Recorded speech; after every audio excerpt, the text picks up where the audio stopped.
Alright. I think... Oh, what am I doing? There we go. Oh, goodness gracious. Alright, we're ready to go. Oh, I've actually just got a... un second. I'm just gonna run a super quick ad.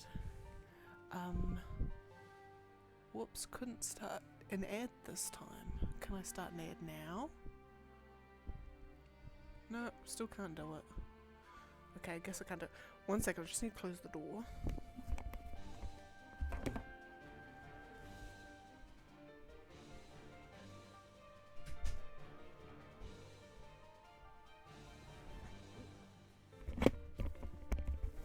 Alright, can I start an ad now? Please?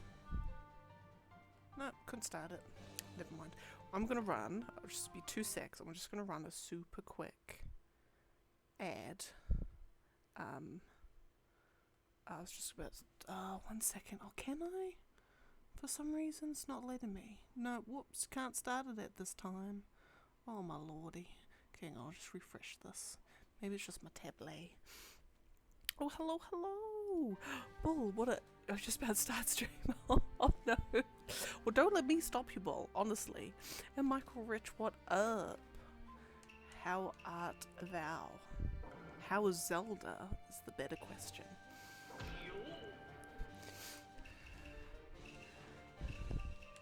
But no, I thought I need to get back into it. Otherwise I'm never gonna finish this. It'll be next year that I end up finishing this thing. But no, honestly, Bull, like, how is Zelda? Whereabouts are you up to at the moment? Because as I play, my opinion of it, is being constantly molded, I guess. You've seen some of the use. I've seen the one of like the giant, like, I want to say the giant Mokujin, but yep, I've seen the one. I've seen the flamethrower and non-flamethrower versions. I've also seen the Korok, like the Korok crucifixion graveyard thing, where he's got like all like these. He's like trapped all of these Koroks like floating above bonfires and stuff, and I'm just like, it's just it's incredible. This is honestly incredible. But it's, and I suppose that's like with that sort of game, it's you're just waiting for it. Like you're waiting for that sort of stuff to happen, like fully. Hey, Scythius, welcome in. Welcome in. How are things? How are you doing?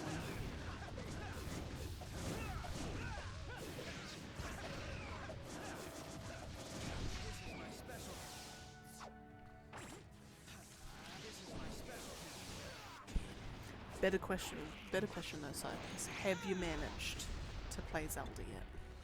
That is the question of the day.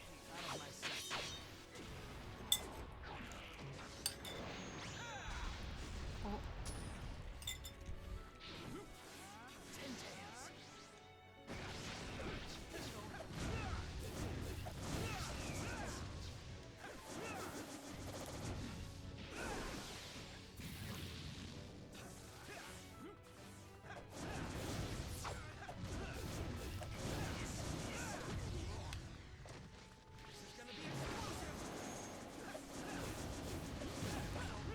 Lovely jubbly.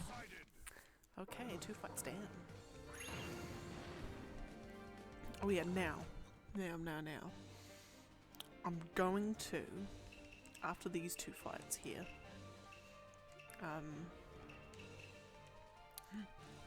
oh, dental dramas, hopefully, oh that's good. Glad I've not started since I'm trying to finish Great Ace Attorney Chronicles 2. Oh, you're excused. It is fine. You are excused.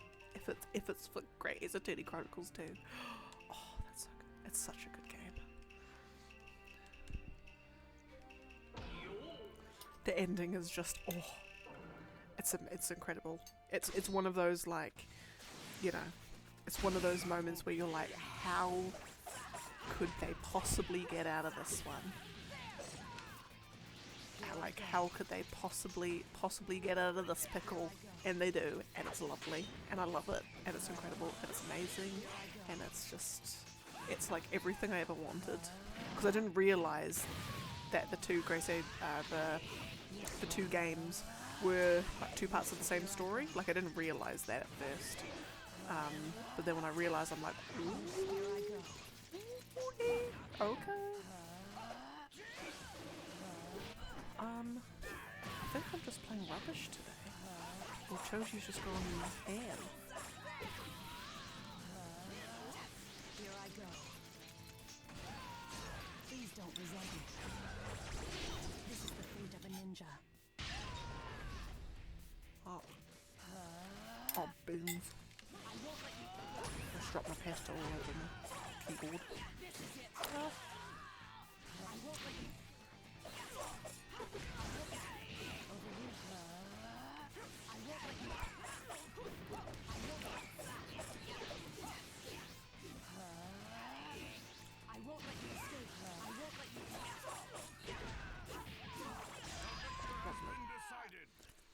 With my speed.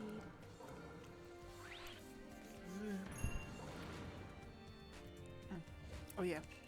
And apologies if I'm like eating as well. I've actually got my seconds of my dinner. Because it is. This pasta baker's so good. I needed more. So if I'm crunching and munching, do apologise. How am I doing? I'm doing okay. Work was an absolute S-word show today. It was a comedy of, I would like to say comedy of errors, but I was done by like 9 o'clock. It was just we had, it was a project, what did we have? We had a project that I've been working on for like the last like 2 months that we haven't even started the build work for it because our client's just faffing around and just constantly changing their mind on what they want.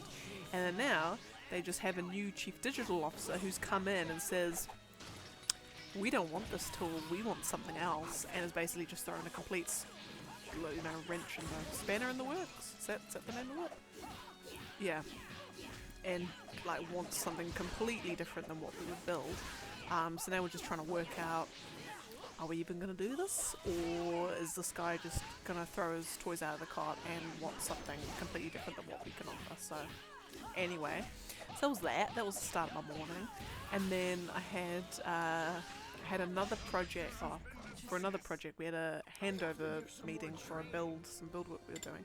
But then, of course, last minute, a little hiccup comes up with the build of like certificates and security and app registrations and all fancy technical stuff. So we didn't have that meeting. That's been postponed to Tuesday. And then a meeting that I'm supposed to have at a university tomorrow morning is now postponed till next week because this setup that this uni was meant to do like 4 weeks ago,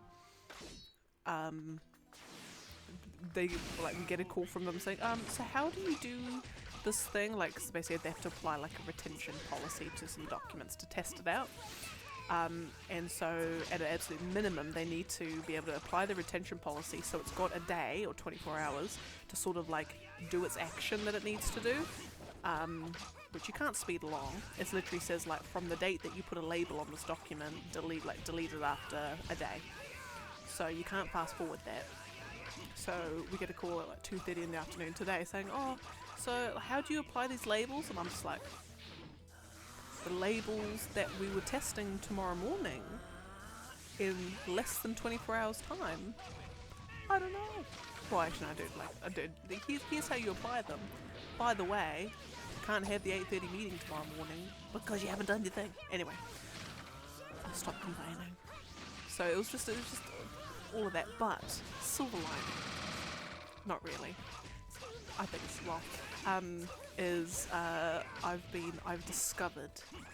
I have discovered my new passion.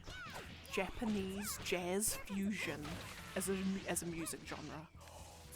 I don't even know how did I even get onto it?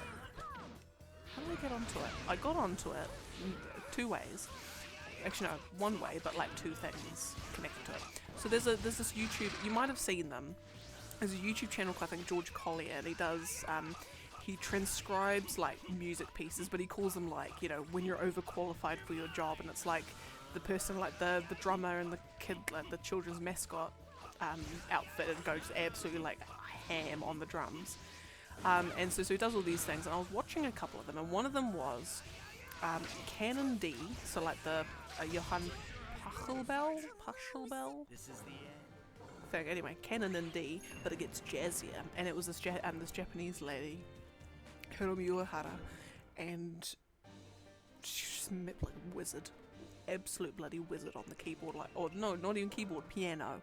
Oh, it just sounded incredible. It was amazing, and I'm like, what is this? And she was just so happy, like just like feeling the music in her soul kind of thing. I'm just like, I love this. It sounds pretty cool.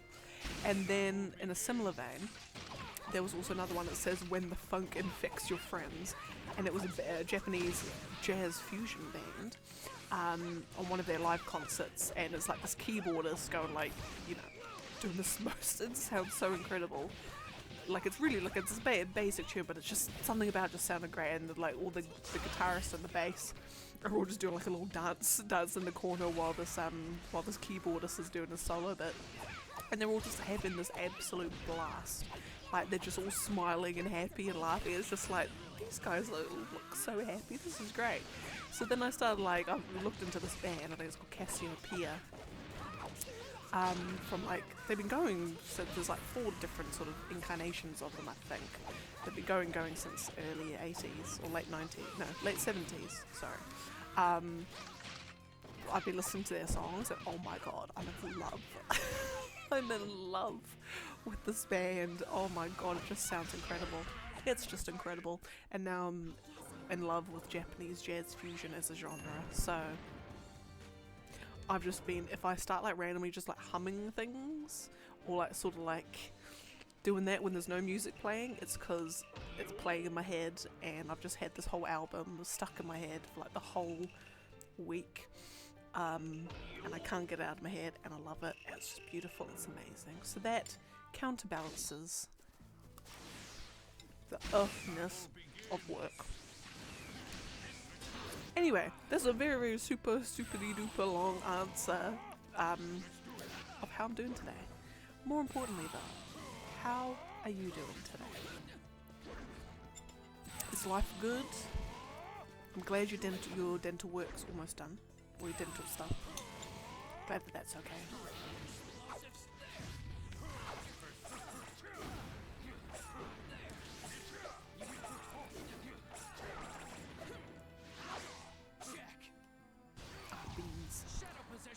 Okay, after this, kind of reminds me how when I first heard Abington Schoolboys. Ooh, have to check them.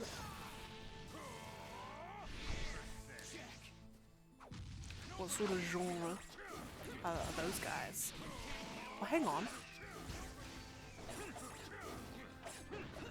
Now that I think about it, that name, I feel like I've seen that name recently as well.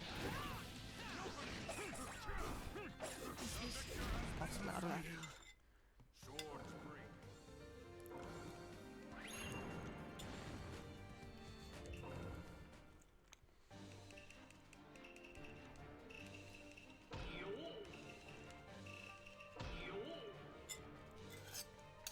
It's always like, you get that, like, you go on a journey, and then you come across this one song, and you just like can't get it out of your head. Like you listen to it, and then you kind of like find yourself like 20 minutes later, like coming back to it, and you're just like, listen to that again, just to make sure I wasn't hearing things. You listen to it again, you're like, okay, I'll just replay that. You replay it a couple of times, you're like, I'm in love. That's all I'm gonna listen to for the next like year. That's all I need in my life.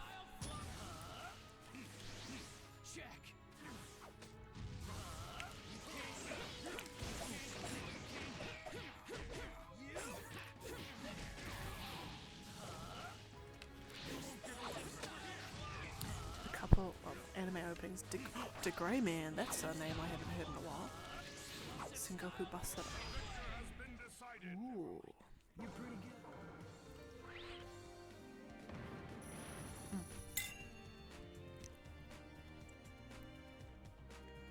Oh god, I'm dropping my dinner everywhere. Okay, right. I'm just gonna run a 3-minute ad. You're not gonna miss anything, you're just gonna miss fights. But then, what else am I doing? So, just gonna quickly run that. We'll see how we go.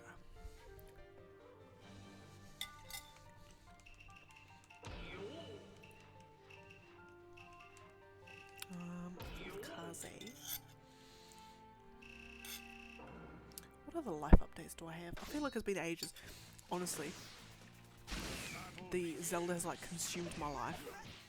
Zelda in Japanese Jazz Fusion has consumed my life for the last week. What's it? I didn't stream on Saturday and Sunday and Friday. No, I streamed on Friday. Saturday and Sunday I didn't stream because I literally forgot. Like, I was so just enveloped in Zelda's warm embrace that I checked the time and it was like 9 o'clock. I'm like, oh my goodness, I forgot to do the stream. Oh beans. And I did the exact same thing on Sunday. So, but now that I've got all the Zelda out of my system, obviously I still nowhere near finishing it. I've got the Zelda out of my system.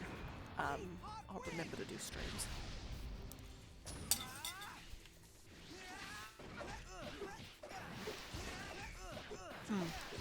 And without spoiling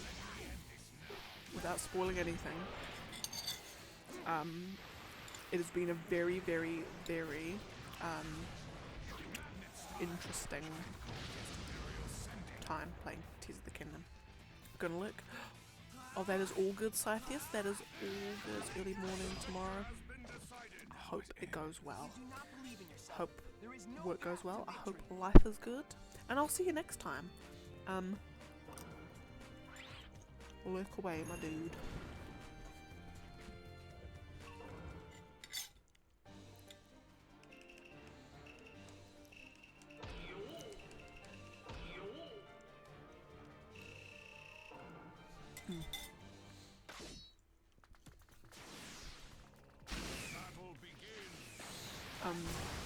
The thing that I've loved, because I've had to also be very, very careful about what I sort of read as well.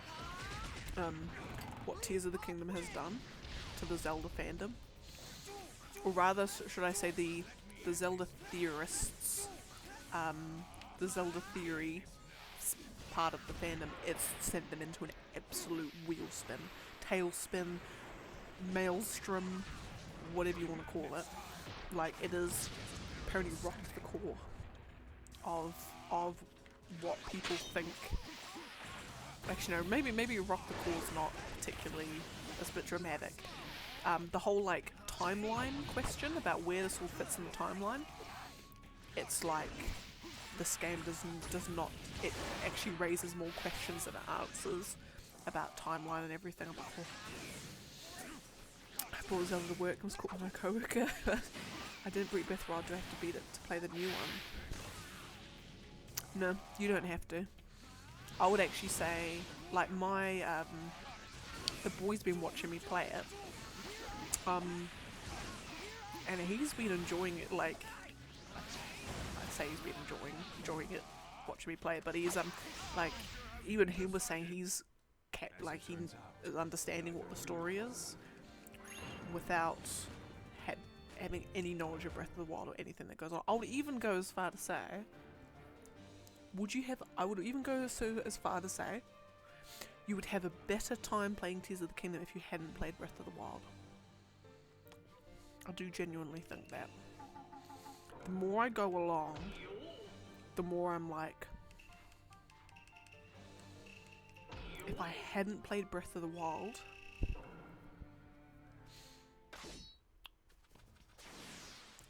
I would probably be enjoying it a lot more. I think. And that's purely because there's been a couple of times where I've kind of felt I've done this quest before. Like I've literally done this quest before.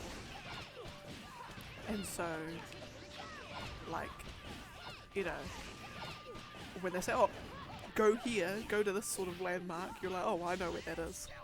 Like, obviously it shows you on the map anyway, but like, you're like, oh, I don't even need to look at the map, I know where I'm going. Whereas, like in Breath of the Wild was like, you know, it's the unknown of what's waiting around the corner sort of thing. Whereas in Tears of the Kingdom, you kind of already, like, obviously the landscape has changed a bit, but there's enough sameness that you're like, I've been here before, I remember this. It's a bit weird. Like, it's a bit weird. It's an absolutely amazing game. Don't get me wrong, but there's like a... I feel like I'd enjoy it more if I hadn't played Breath of the Wild.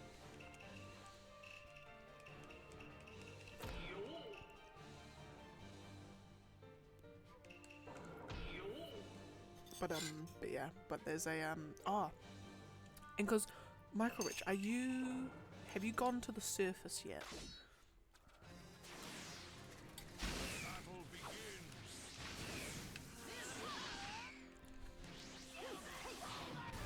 Because depending on whether oh no, okay, I was just about to say around the whether you've gone and done all the geoglyphs. Because I as soon as I got to the surface, I beelined for all the towers and I beelined for the geoglyphs once I knew what they were. And I wish, and it's very interesting seeing them all out of order, because I saw the which one is it? Is it the Zelda? I think it's the Zelda. No, it's not the Zelda shaped one. Or is it?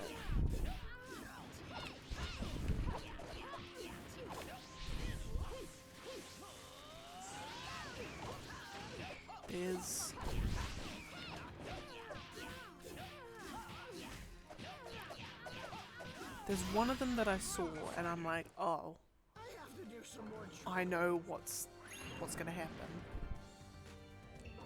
And I think it's when Zelda says something, and it flashes back to some things that Zelda had heard, and I'm like, I wish I'd seen this one in order.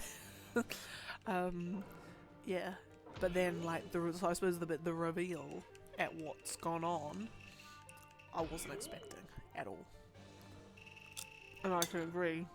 It felt very rewarding. Question is, have you done the High Spring and the Light Rings?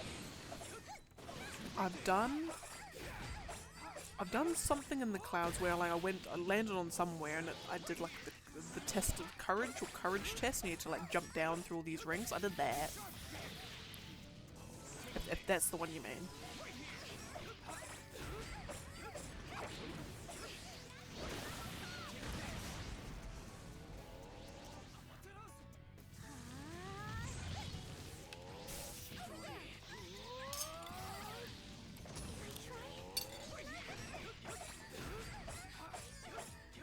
Oh, you do? Oh, okay.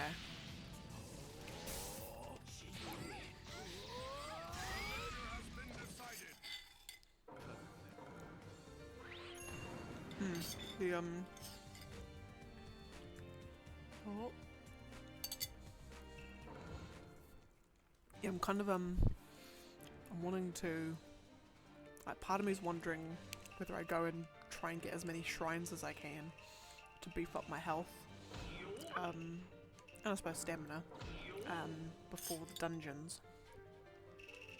So I finished one dungeon last night, because I'd got to it, but then left off and did a whole bunch of grinding, because I got to it with like five hearts, and I'm like, yeah, no way I'm surviving this with 5 hearts. So I did a whole bunch of grinding, well, I say grinding, exploring, should I say. Yeah, and got the Master Sword. Although,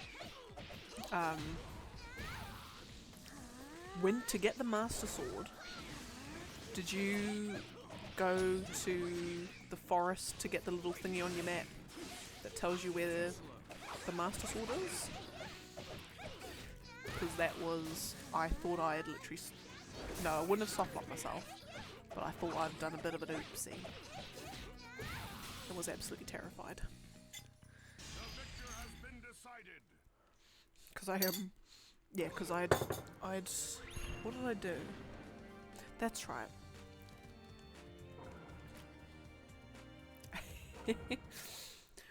Yeah, because what I did, because when I done the last, I tried to get the Master Sword the first time. I tried to get the Master Sword the first time, I didn't have enough stamina. So then I'm like, oh, man. So I ended up exploring around, and then I tried to get into the forest. I was like, oh, nice try, good luck. And I'm like, what? And then, so what I ended up doing was I'm like, oh, well, there's the chasm over there. I'll see if I can go up and around. So I did. That was the thing I posted in the Discord. That was my first run-in with those things. And I was like, I remember I was sitting there, the boy was watching me, and I was like, nope. And I was just like, just like screaming on the couch. Not actually, but you know. And he was like, oh my god, that's terrifying. I'm like, is it just? Managed to narrowly evade. I think I died to them twice before I could get past. But anyway, went up, and I'm like, oh, this is lovely. And then, you know, went into the hole in the tree, and then I landed. I'm like, oh, is this? I was walking around, I'm like, oh, is this just another room? And then they like appeared again. I'm like, oh no, please say it ain't so. I think I died about 6 times before I basically said screw it.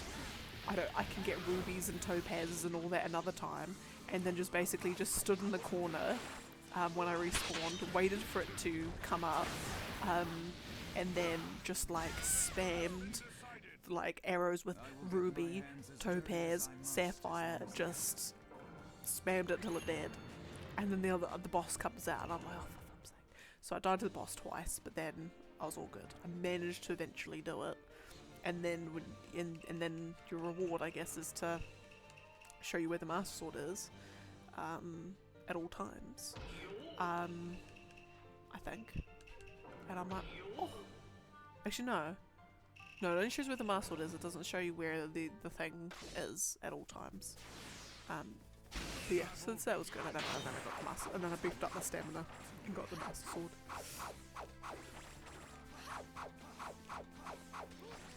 Yeah, but I must say though, I would agree that it's a lot more satisfying to get. I'm just now deathly afraid of the depths. I just really don't like it. I don't do well with like dark things anyway, where things can just pop out at you. When it's like the unknown, I'm just like spamming those like bright blue seeds, like using my whole supply. But yeah.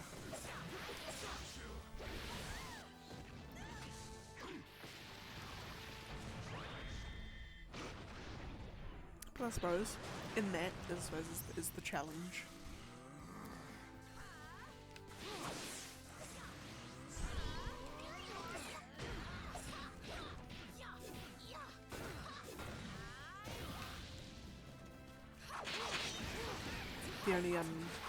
The only thing I think I've kind of realised,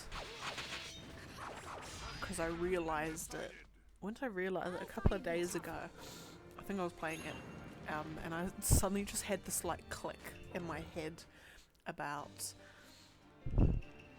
the end game, and I'm like, oh beans.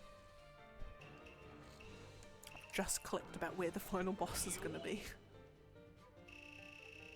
Like where I have to go, and I'm like, I'm not ready for it. I'm gonna have to literally have done everything else there possibly is in the game to do before I'm jumping down there,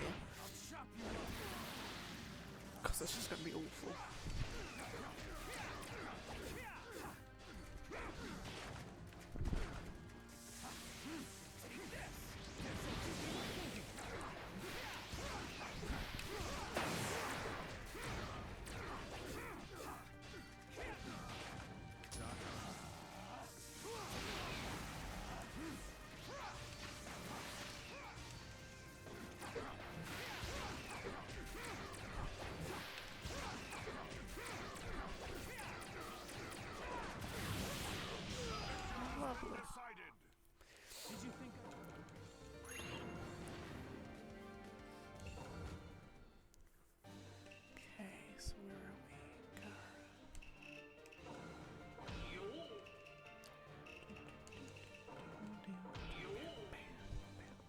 No, wrong one. Wrong one. There we go.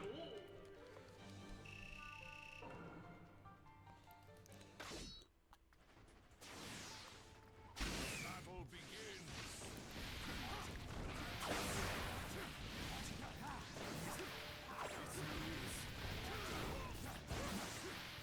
Well then. Oh, come on. Yeah. Pretty much. I'm just like, I'm almost like imagining like, okay, I'm ready, I've got my, I think it's like 30 hearts or something you can get.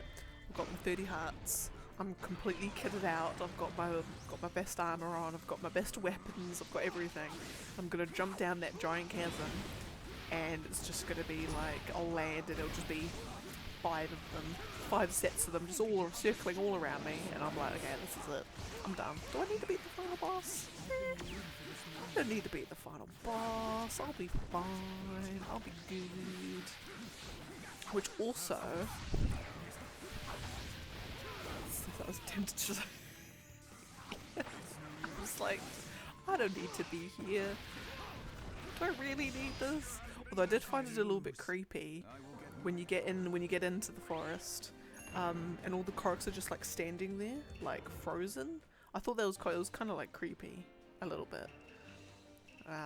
Yeah, and I'm just like, I've got to do this. Do it for the Koroks. Do it for them. Yeah.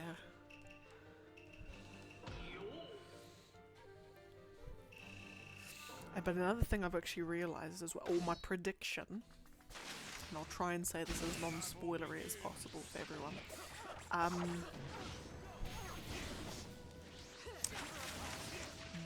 And I think it's one of those things, I suppose, like, the story isn't too deep, I guess. The story's not particularly deep. And my prediction for what the final boss is gonna be is how the Master Sword got, how the Master Sword got there. You know, the big thing that happens that those geoglyphs show, will reveal. A similar thing's gonna happen around with the final boss. It's kind of like it's ripe for it, I think. The same thing's gonna happen,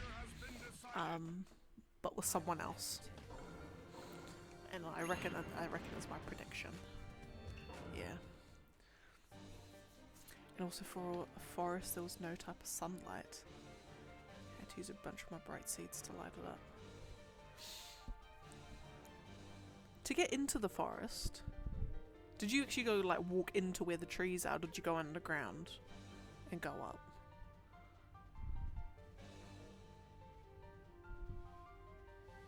Or is it?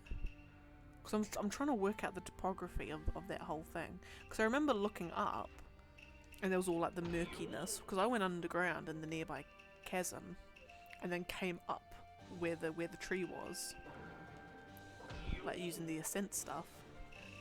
But did you actually go through the forest?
need one of went through Minish Grove to get there.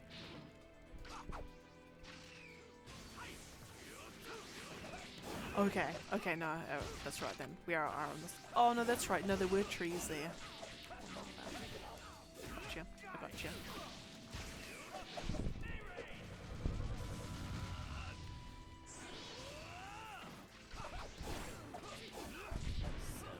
That's right, no, because I went into the chasm and so I thought that I didn't even bloody click that they were actually like, I was walking on tree branches. Never mind. So I was wondering, I was looking up and seeing all the weird swirly cloud things. I'm like, huh, does it reach underground or something? But no, it's alright. I've just clicked how it all works together.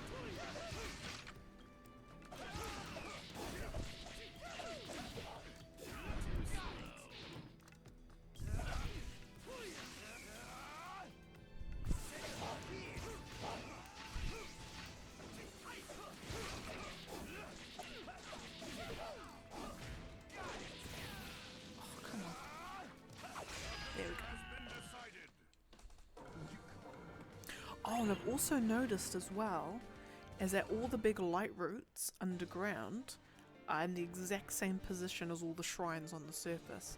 So if you found a shrine, directly underneath will be a light seed or a light root or whatever they're called.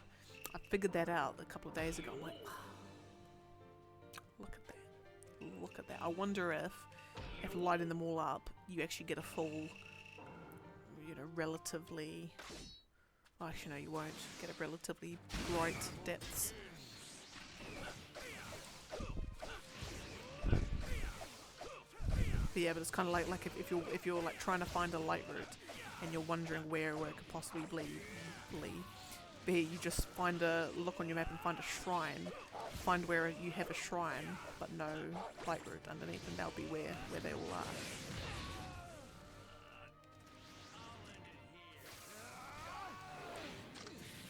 Although I don't know if that counts for the shrines up in the sky. I think it's just the ones on the surface I've seen.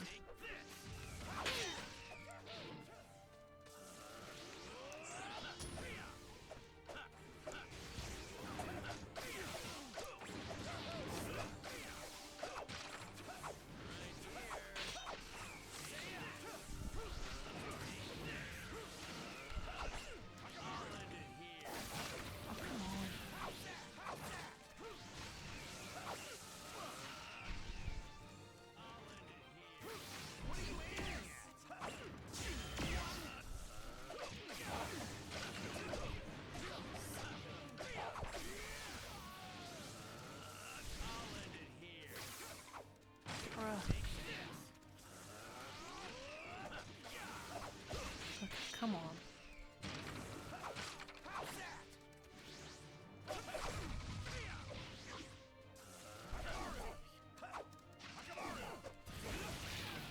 Oh my goodness.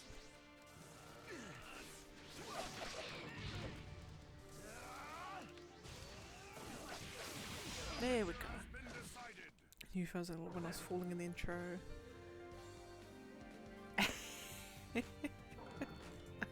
I know what you mean. I know what you mean.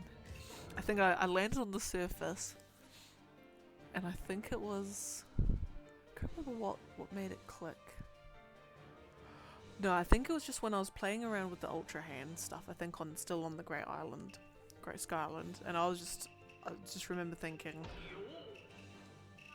for a system like this, they are gonna jam-pack this full of content to make this system worthwhile to have. Yeah. And the fact also that they have this depths as well. They've practically got 2 maps. 2 Hyrule-sized maps. It's just like literally double the area that you can explore. I think. Yeah. Practically. Yeah, everyone. It was funny. I got back into work on Monday, and so everyone was asking about the game, and I'm like, oh my god, it was amazing. And they're like, have you finished it yet? And I'm like, finished it? After like 3 days? Do you not know what type of game this is? And they're like, what? I'm like, it's gonna take me months to finish this. They're like, oh, at least you got, you know, good value for your money there. And I'm like, I've got the best value for my money actually. Oh goodness. I'm like, if it didn't take me months, I'd be very disappointed. This sort of game needs to take you months. And then I also had my boss, because I got in first and she was there when I got in, and she was like, oh, she's like, oh, did you stream on the Friday? I'm like, yeah, why? She's like, oh, we couldn't find you. I'm like, what do you mean you couldn't find me? She's like, oh, you know, my boss created, during work hours, all my team all gathered around the computer, she made her Twitch profile, and then they couldn't remember what my name was, what I had said my name was, so they were trying to find it and they couldn't do it because heaps of people had been streaming at that time. So I'm like, great. We got FF16, because they all know I'm taking leave off for Final Fantasy 16, so I'm like, well, you got that in a month. Oh my god, about a month. Oh, excuse my language. Yeah, so now when I'm playing that game, I'll just be like, it's my boss. Is my boss watching? Is my boss and my teammates watching? I'll be always paranoid, but yeah, so I thought that was cute. Yeah, someone beating it in 94 minutes. It's unbelievable. Because I know that the Breath of the Wild speedrun is something like 16 minutes. Like it's something like 16 minutes, I think. Because they use like a hack with the, what's it called? The one where you stop it in the stasis. They use a hack with that. Basically skyrocket themselves over to the top of Hyrule Castle, and then it's just they do some trick to beat, you know, to beat the boss relatively quickly. But yeah, 94 minutes is ridiculous. I'd love to watch it. When I do finish the game, I'll watch it so that I don't want to get spoiled.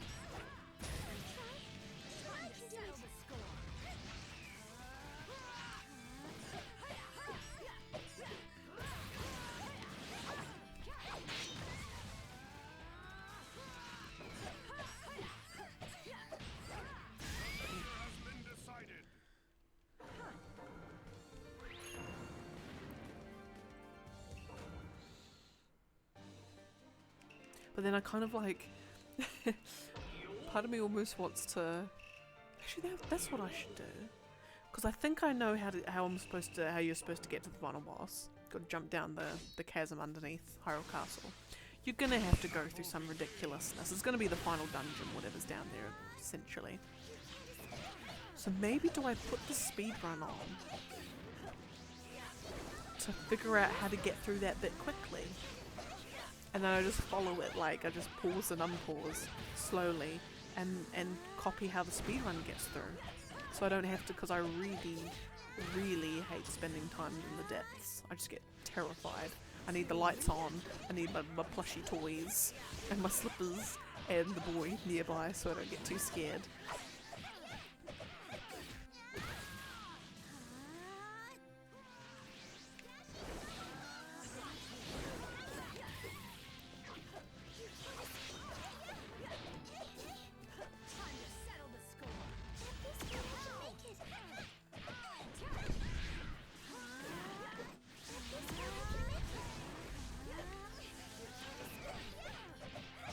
There we go.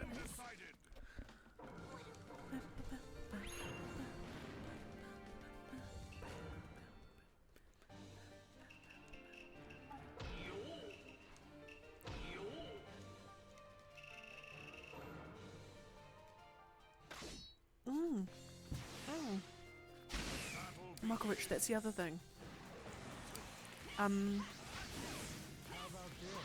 When you went to the stables, were your horses from Breath of the Wild there in the stables?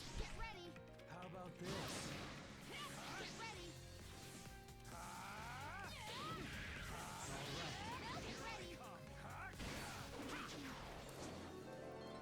Because that was a pleasant surprise. But then it also was the cause of much heartbreak. because when I found I had a couple of horses from quests in this game, but then I ran out of horse storage capacity. So I had to let one go, and I was very, very upset. It was one of my Breath of the Wild horses as well. And then the next reward I got from the stables was to increase your horse storage capacity by 1. I'm like, if only I'd held off on those quests, I wouldn't have had to let Frost go.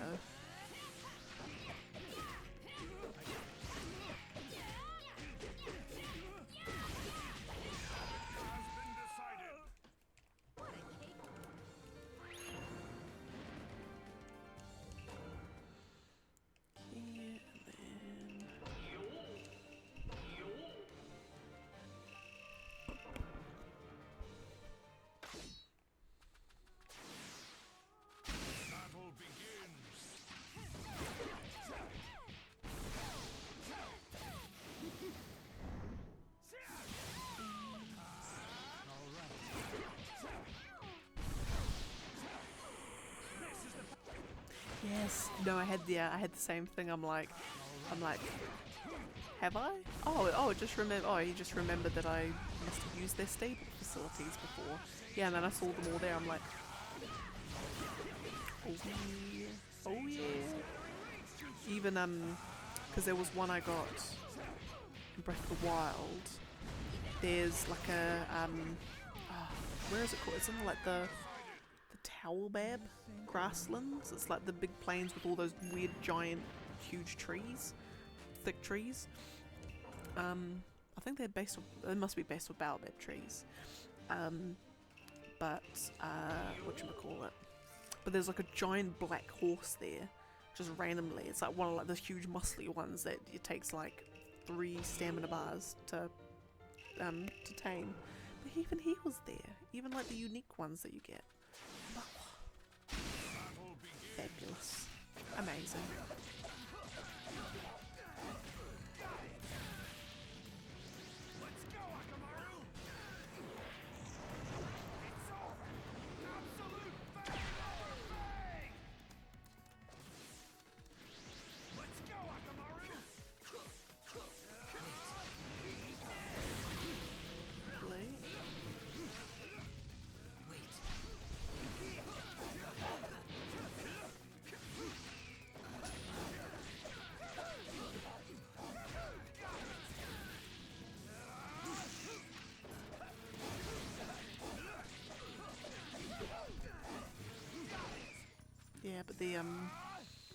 Yeah, but I'm really, I think the thing I'm most looking forward to, it's not even, it's outside of the game, is I'm looking forward to the next year, 2 years, 3 years, where all of the Zelda theorists on YouTube start putting out their theory videos. Like, I don't know, there'll be things like why or how the depths is actually Ocarina of Time's Hyrule, but like all distorted and corrupted, or how this actually takes place in the same place as Wind Waker, but it's when the seas all dried up, or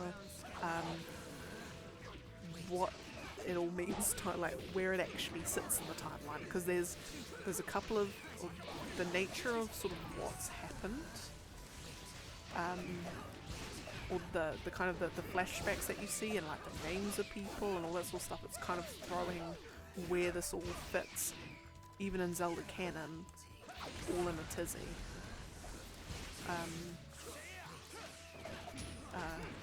Some people are saying that this game is retconning most of the Zelda timelines have been established to date. But yeah, I'm just so looking forward. So looking forward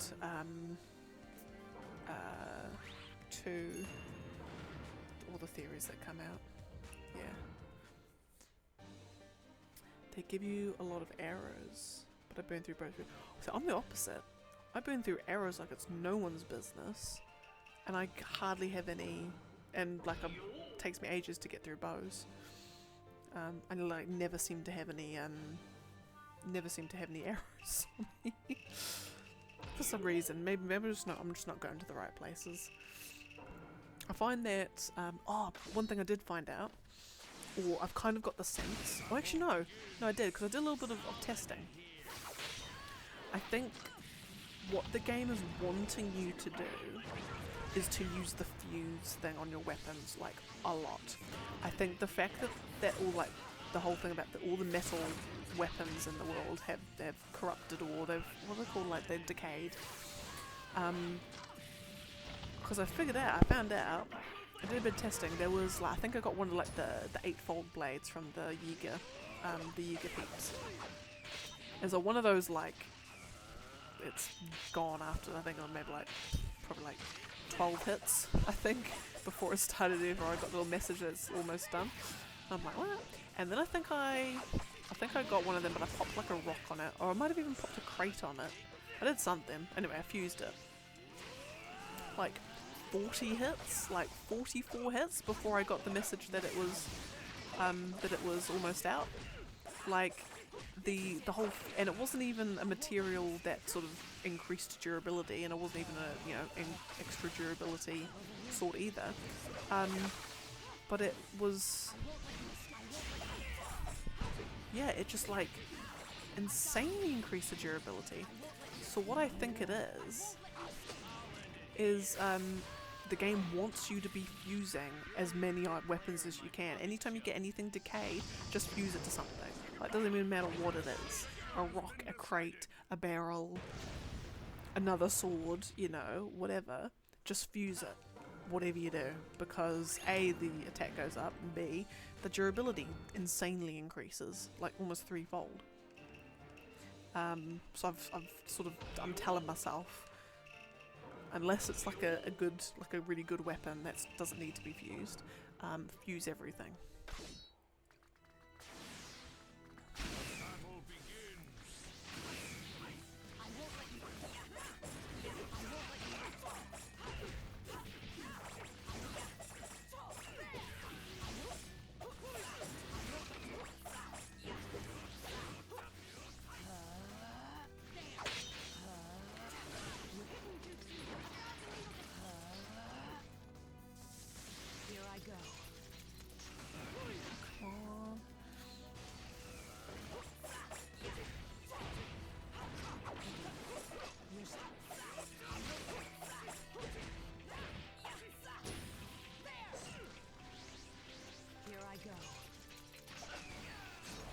Don't resent me. This is the fate of a ninja.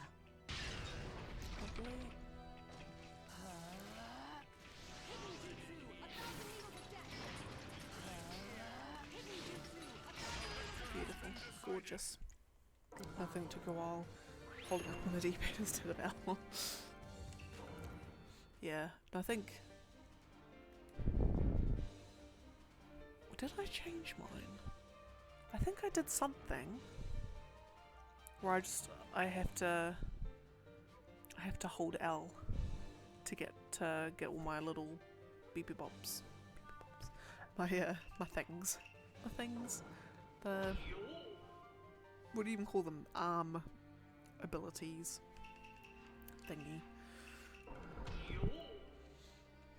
One thing I did do is I ended up flipping around the jump and the dash button, or the jump and the interact with things button, and sorely regretted it. So then I ended up changing it back, and now I'm good. Now I feel better. It's weird how like muscle memory. Oh, and one thing I did actually notice. Was that with Jedi Survivor? No, it was with Jedi Survivor. I noticed like it's always when you've been playing a game a lot and you come to another one, you'll like muscle memory. You're like you're just tapping things absent-mindedly, and you're like, oh, hang on, no, that was from the other game.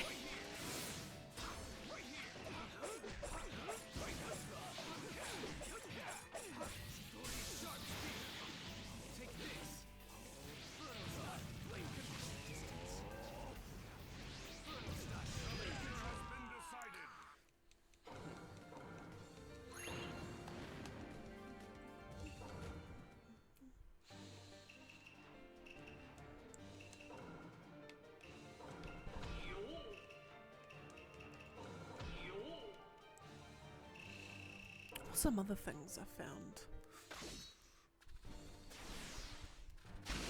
Any other interesting things?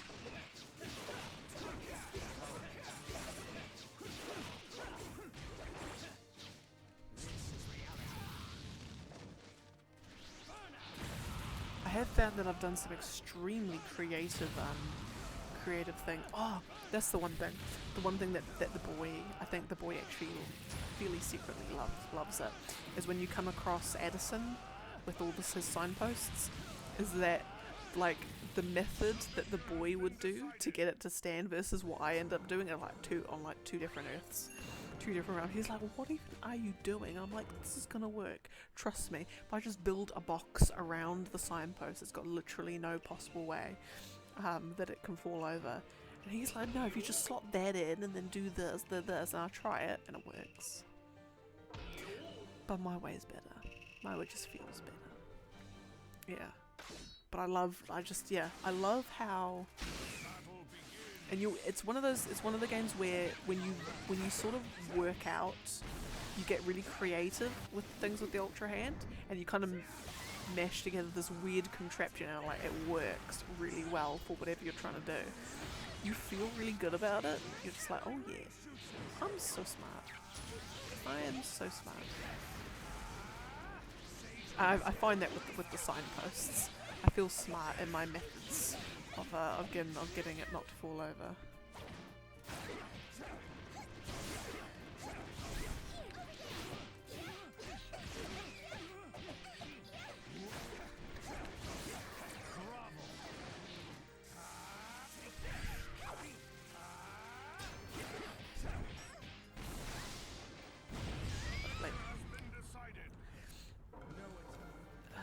I found any guardians?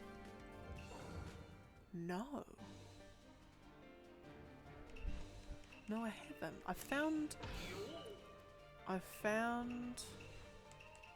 Oh no, those are constructs. I found like the little constructs just decayed and you can get parts from them, but no. All the Sheikah stuff is gone. Like completely puffed into oblivion. I think that's one of the questions that people are having. Like, what actually happened to all of that? Did it just kind of just get removed and like junked or something? The only Guardian I've found is on top of the Robbie's sort of lab, the tech lab in Hateno village, on the mountain above it. It's got like a little sort of like dead guardian as decoration on the top, but that's it. That's the only guardian I've found so far.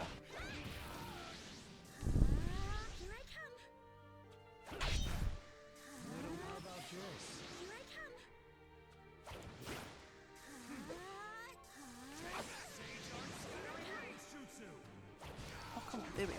Lovely.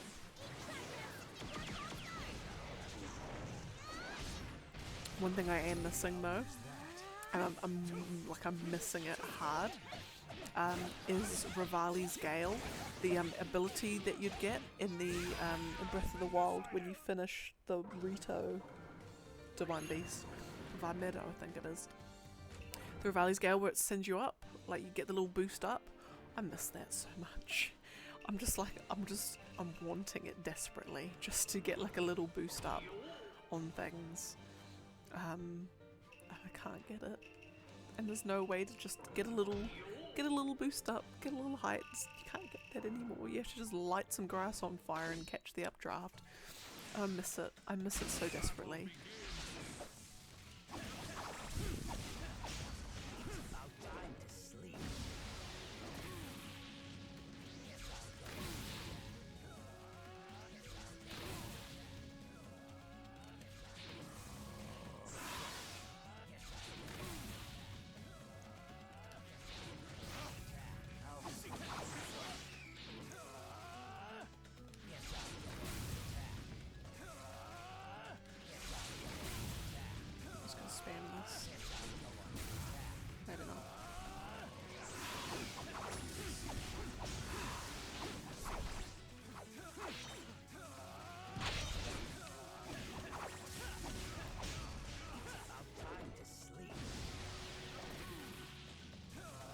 Actually, it feels like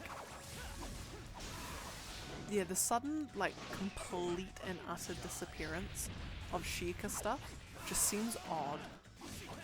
Like, it seems like a little bit...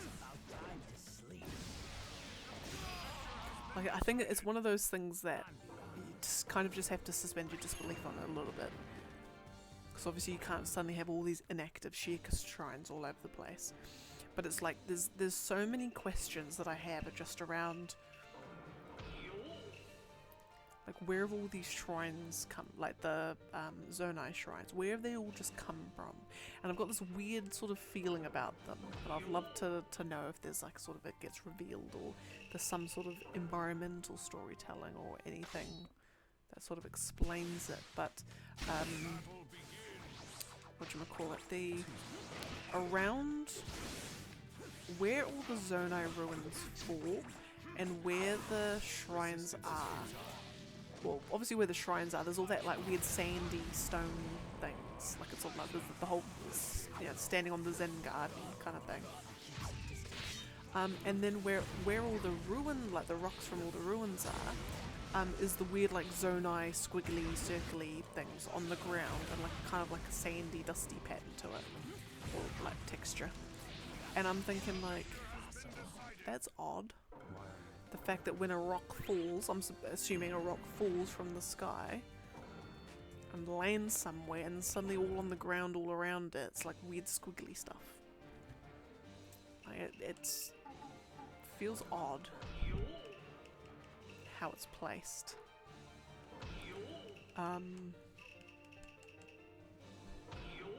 Yeah, it just feels really odd where it's placed, or just how it looks. And I'm almost wondering, ooh, is there some like secret cool little thing going on where they haven't, all these things haven't fallen from the sky, like there's like time displacement or something, and you know, they've all sort of these like points in time, there's all these shrines of sort of were there like 10,000 years ago, and in these particular pockets is like time displacement. So what you're at, because the other thing too, and I was pointing out to the boy and he kind of agrees with me as well, is some of the rocks, they feel like they're like lodged in the side of the mountain, like they haven't fallen and sort of hit the mountain and naturally either got stuck in or whatever. It's like they're like, the mountain's kind of like grown around it in a sense. It's like been absorbed into it a little bit. So like, wouldn't it be cool if like these little bits were there 10,000 years ago and they've kind of been displaced, but because a mountain's there now, it's like, so what? And it kind of just, how it has been displaced, it kind of looks like it's now just absorbed into the side of it. It's like, it's weird. When you look at how all the stuff is sitting, something's off about it. Like it hasn't fallen down. It's just, it can't have fallen down with how it looks. It's interesting. Like, it's all this sort of stuff that I'm like really curious if like Zeltic or Nintendo Black Crisis or Master Nintendo Band, if they've got like theories on all this stuff. Like if they could sort of like piece together some maybes. I'd love it. Oh, I'd love it.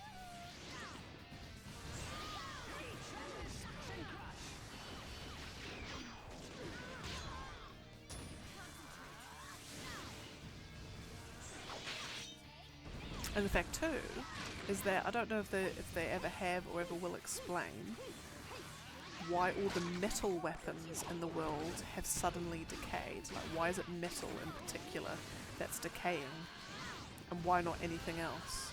And just suddenly every metal thing in the world has suddenly decayed all at once. It's like all these little things are going, like these little details.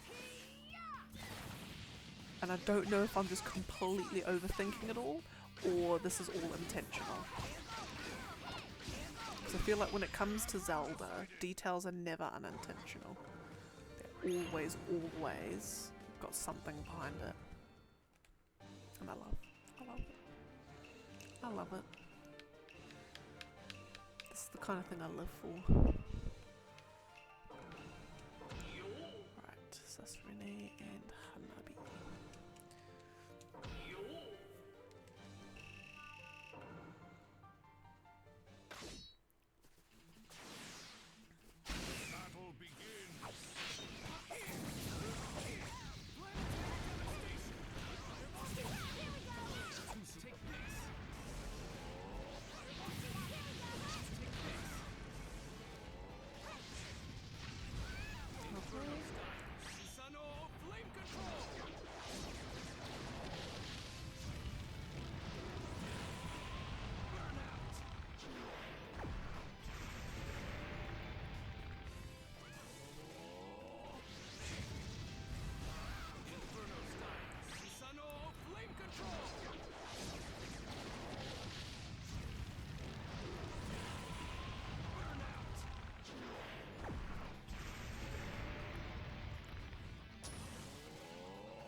I must say, the one thing, though, that I was pleasantly surprised about the depths is the pose. Because I have been terrified. Terrified? I dread, especially in Ocarina of Time. Ocarina of Time's like the worst. Twilight Princess? Yeah, no, Twilight Princess is creepy as well. The pose. There's just something about seeing like the lanterns just floating around and just waiting for the Po to appear. It's just, there's something about that. It's just really unsettling to me. So when suddenly they're like, oh, that's right, there's Po's in the depths, and I'm like, oh. Why? Like, why you gotta do that?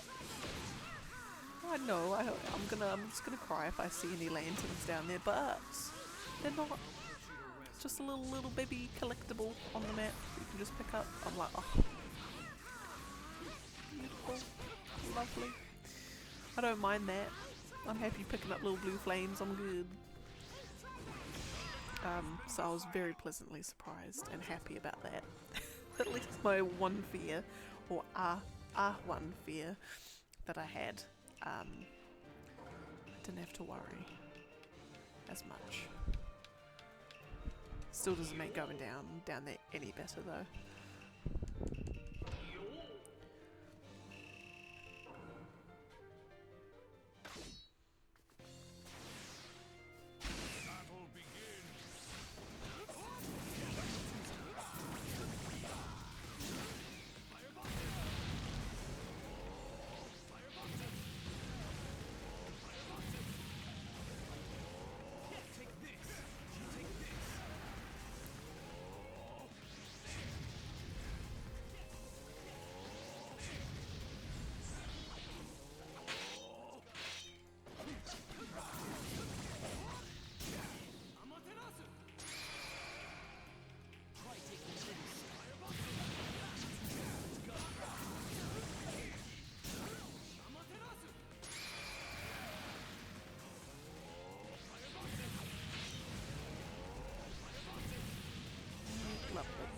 Gorgeous. Just trying to think. I will, after this fight, yeah, after this one, I'm gonna run another quick ad, but it should be the last ad for today.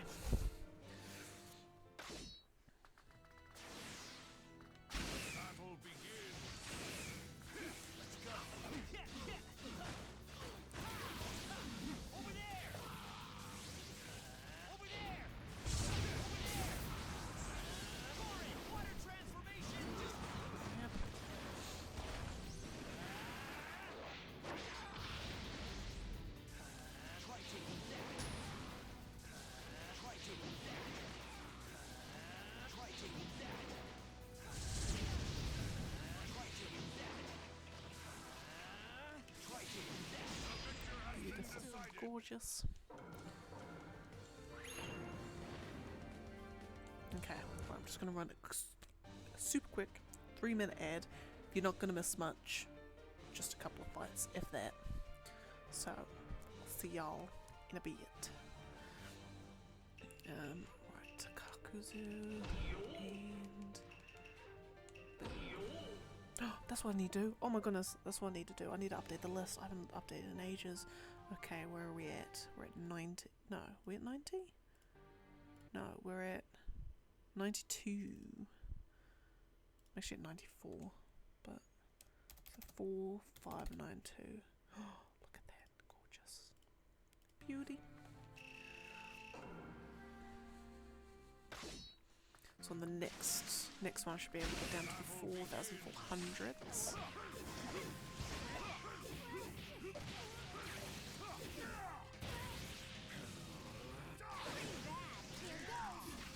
Goodness, I'm almost in the 3,000s. Goodness. What's the equivalent on the other side? The equivalent would be When I get into the 3000s, it's the same number of fights as when I got to 7,000. 7,000s, which isn't actually that much. Still not even 60% of the way. Officially, I'm not even 60% of the way done with all of this, which scares me. Why does it scare me? It doesn't scare me. I just want to make sure I get this fight series done this year, which I should be able to do. Because next, next Wednesday, not this Wednesday coming, but the next Wednesday, is my day off from work. So what? What does that mean? So I'll be doing an extra set of these, extra day. So what would it be? Day, we'll say day 4, 6, 7, 88. Day 88 will be on a Wednesday.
My back. Ow. 6 paths and Madara Sage.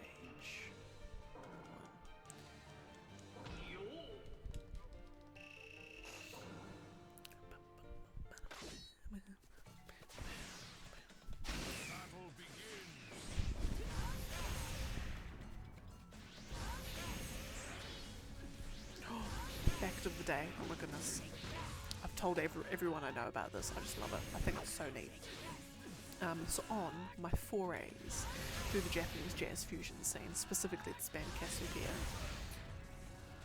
Cassiopeia, one of their keyboardists in the early days, his name Minoru Makaiya. He's great. He's such a good keyboardist. I love it. Anyway, I found out. This is amazing. So he's obviously known for being the man. He's also known for another cool, cute little thing. So he has an absolute love and passion for trains. Absolutely loves trains. Amazing. So when he left this band, he started his own company that built train simulators for the Japanese train organization, association, companies, whatever, as well as like public, like their simulators to train their team, as well as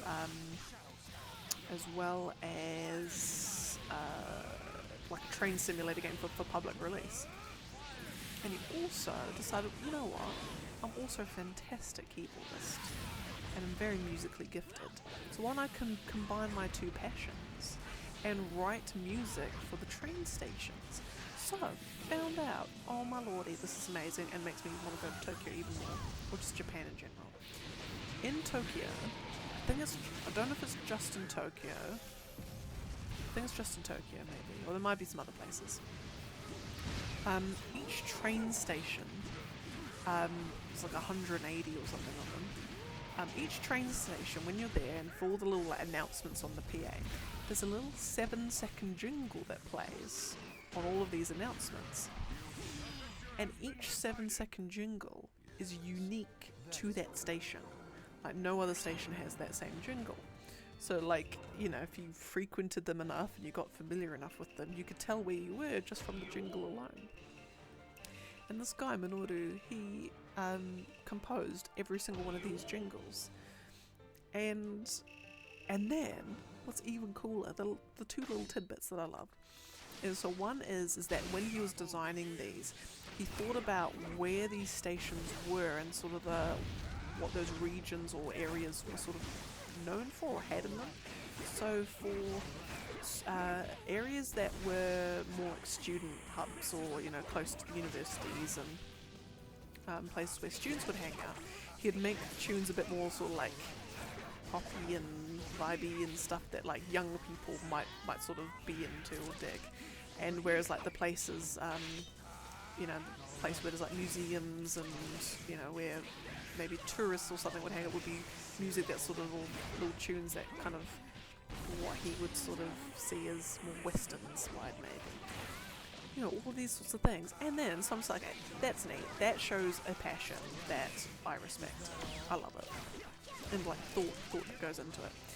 And then as well, the other tidbit which I love, and I actually haven't been able to find a video or anything that kind of shows this. I've only heard it. I've only sort of anecdotally have heard it's the case. But when you get all of these 7-second jingles and you pop them all together in a big unbroken track, I don't know if there's a particular order that you're supposed to. Well, actually that would be. I don't know what the order is.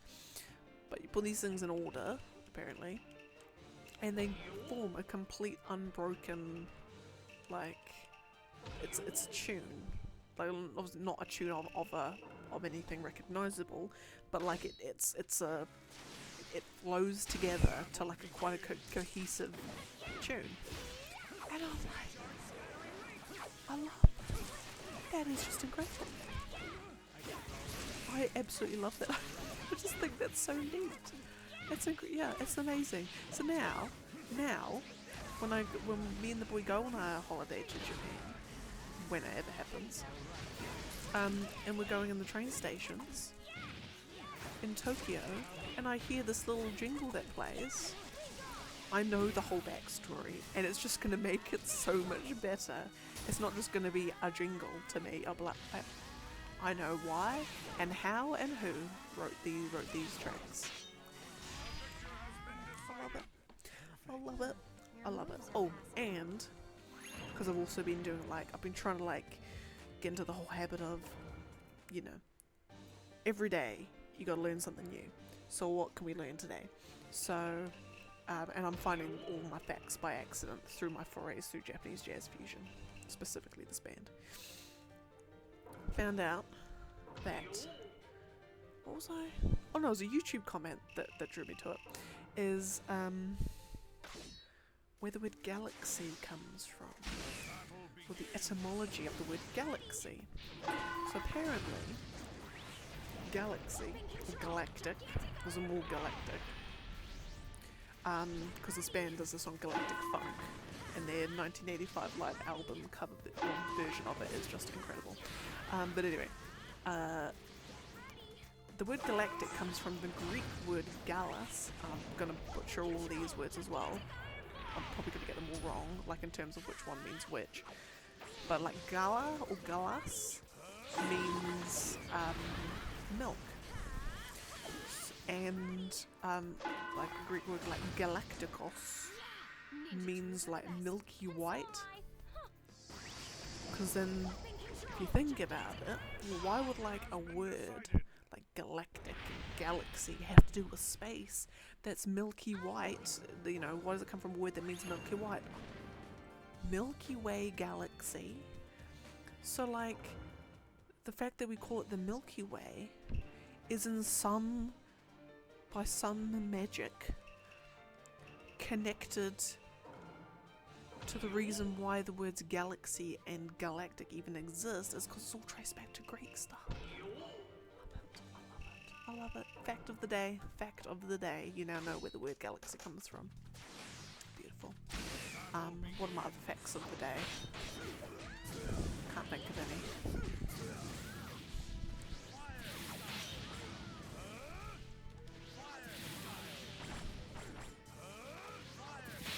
fact of the day today?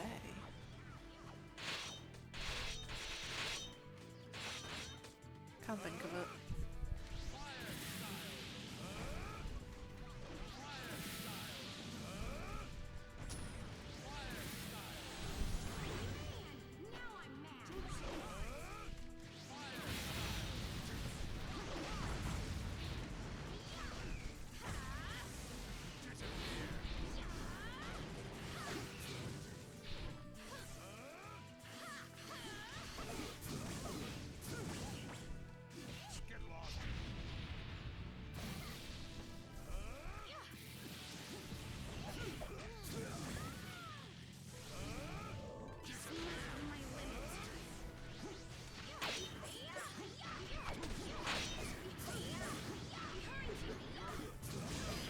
Lovely.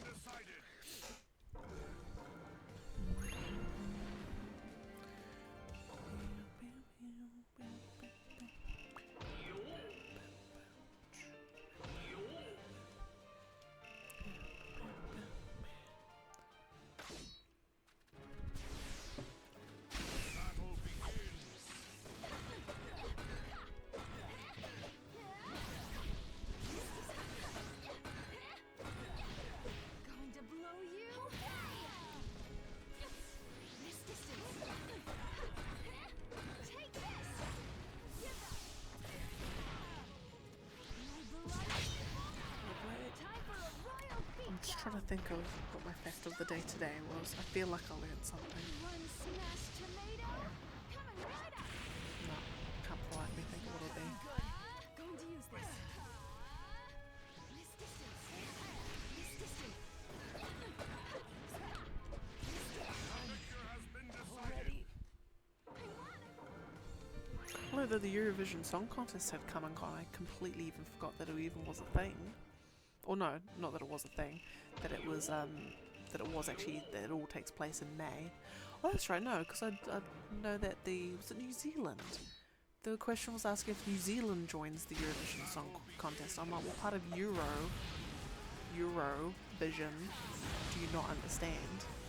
Like, Australia's in there for some bloody reason.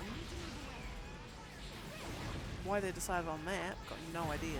Again, what part of Eurovision can you not understand?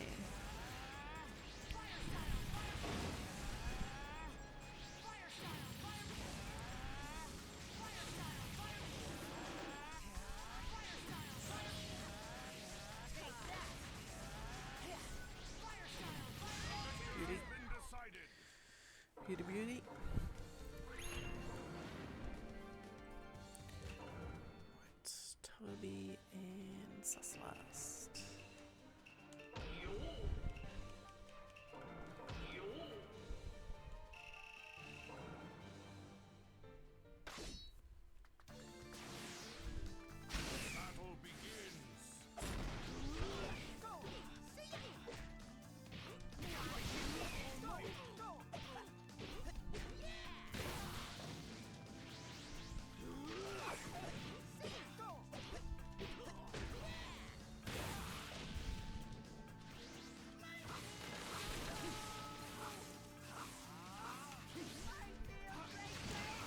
Yo, Sasuke, you wanna stop bouncing around? What? Oh my goodness. Why is there a lighter here? You know when your light flashes before your eyes when you lean a bit too back, your chair tilts back a little bit too far. Just had that just now. Well, And here I thought you were. yeah, even though it stops there. Okay, that's right. I learnt my okay, I've got my fact of the day, remembered. It's actually technically the fact of yesterday, but I remembered it today. I was teaching the boy. I learned some sign language yesterday.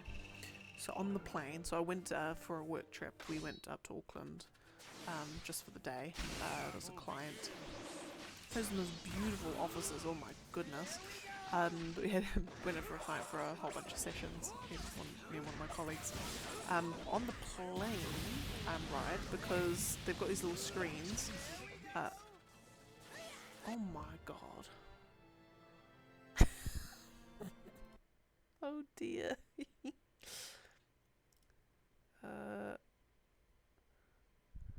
How do I ban?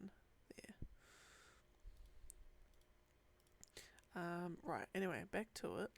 Oh my goodness, I just closed the chat. Oh my goodness, how do I open up the chat again? There we go. Lovely. Oh my lordy. There we go. What's it? On the plane they had, they've got these little screens that drop down. They just, like, it's mostly just got like quiz questions. But then they play ads and they've just got some other little things here and there on them. But they also had, because it was sign language week in New Zealand last week, so they had some plane related sign language that I learnt. So now I have this knowledge I can impart to you all. But what have we got? We have finished this fight, and then we're going to show you the gloriousness.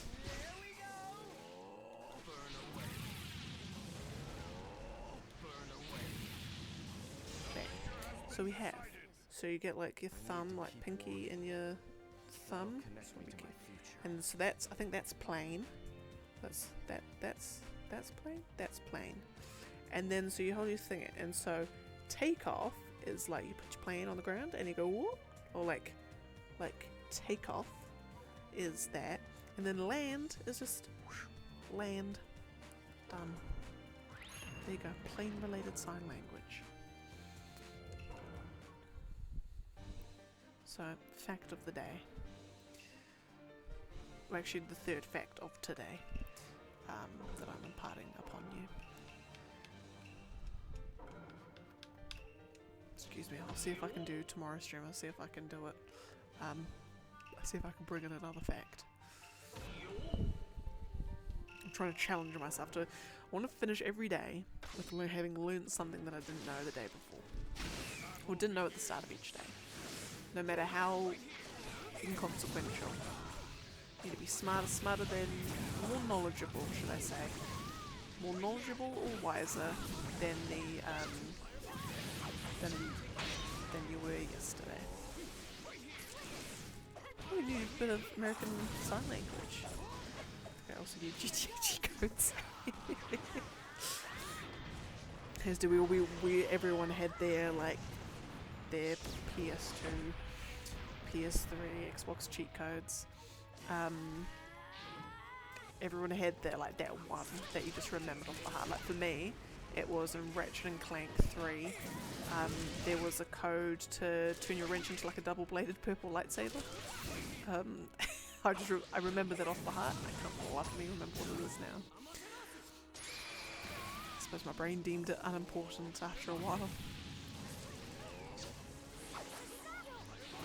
Quick question, fire away, my dude.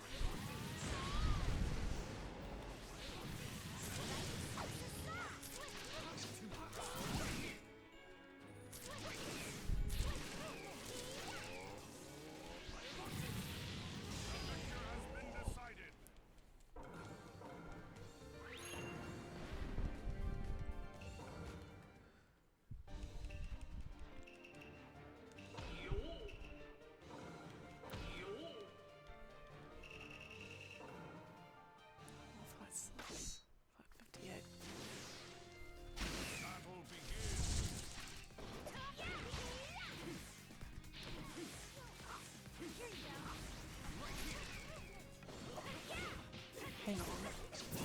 Oh, okay. I'll move my mouth just a little bit.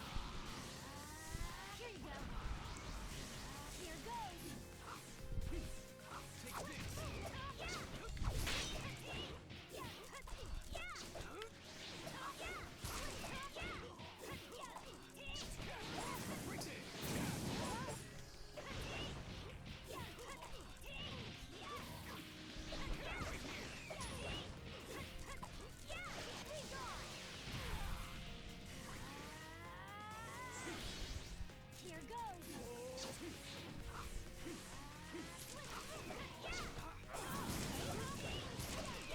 You all from Naruto. Who would you want to look after you?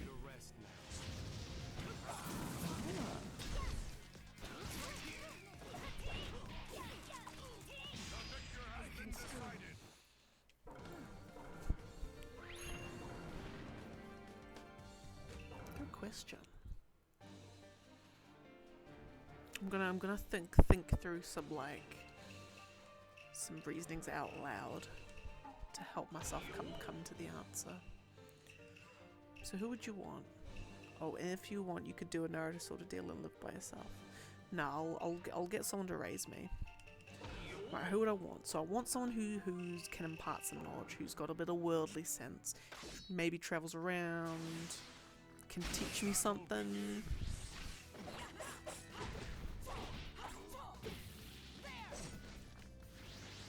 Here I go. But he's also really, really good at fighting, so they can protect me if need be. Of a ninja. Because like my mind's going to like, is it Zabuza or something? Because Zabuza was really good to Haku. Would you want Kakashi?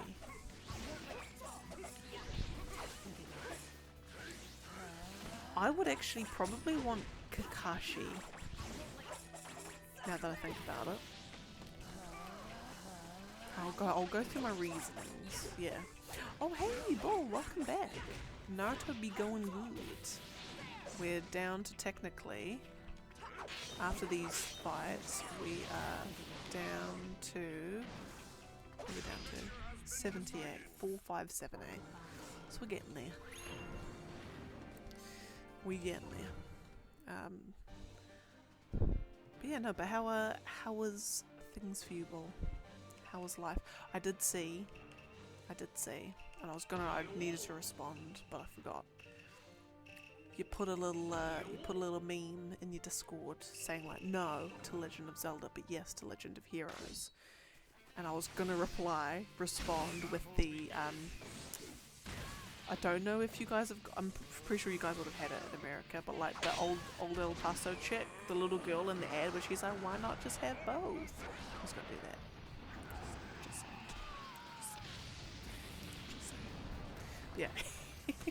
But no, I'm glad you're doing well.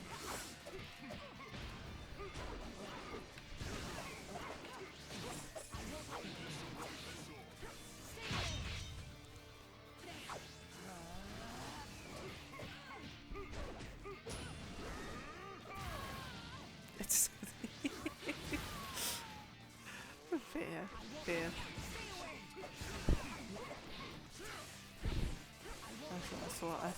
I thought I should probably have put something in there just in case some heathen was like, yeah, isn't that right, Bull?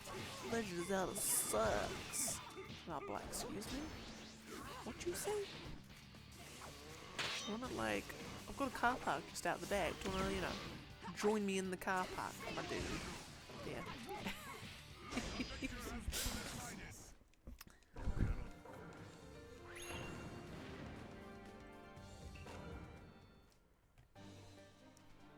And fair. It's each to their own. I'm trying to. I think I'm getting better at it. I've still got to shake off my like younger, passionate self. Where if I don't like it, it's bad sort of thing. I'm like no. Just like if I don't like dubstep, if I don't like country music. It's not that country music is bad, it's just not for me. That's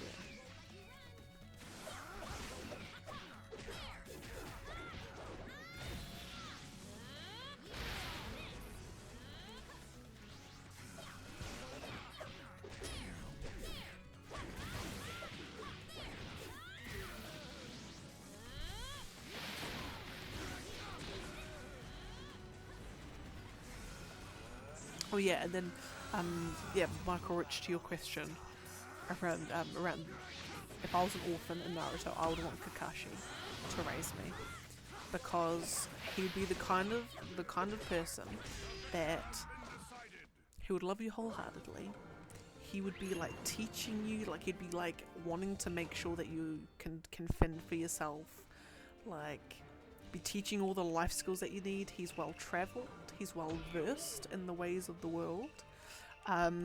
He knows he's not too serious, so you can joke around. But he's the kind of person where he will seem like he's being all jokey and, you know, fun-loving or whatever, but he's actually like making sure that you're prepared for the trials and tribulations of life, and will be able to teach you moral life lessons. And then if push comes to shove and something happens and you need protection, Kakashi is like gonna completely be able to protect you, like no questions asked. So Kakashi will be like that. And then when Might Guy comes around for dinner, that would be fun. So you're not having, you know, you can get Might Guy in like bite-sized pieces, I guess. That sounds weird. What am I trying to say? Not bite-sized pieces is not the phrase I'm trying to use. It's short bursts, maybe. Might Guy just comes around for dinner and then goes home at the end of the night, sort of thing. You know, yeah, that sort of thing. I think that's what I mean. But yeah. Yeah, so I think Kakashi would be my answer to that. Right, Choji and Konan.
Almost up to 70. No, we're even close.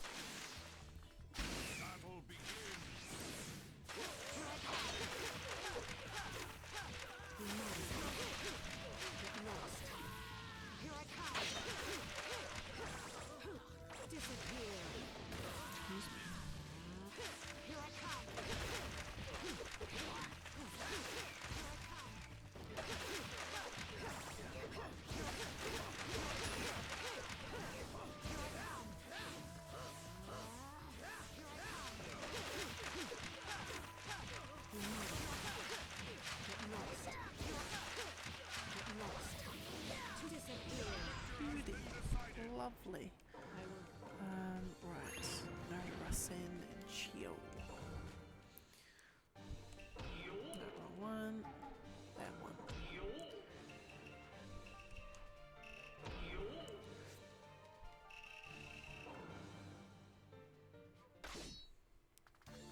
That was the update. That's actually the life update. Not really. I need to say more about this office that we went to. So yesterday on our work trip, so one of our clients is like I can't work out, they're like I'm trying to work out what they actually are. I think they're like a company, I think it's like an international company that they buy, it's kind of like all like the beer and liquor and whatever brands around the place.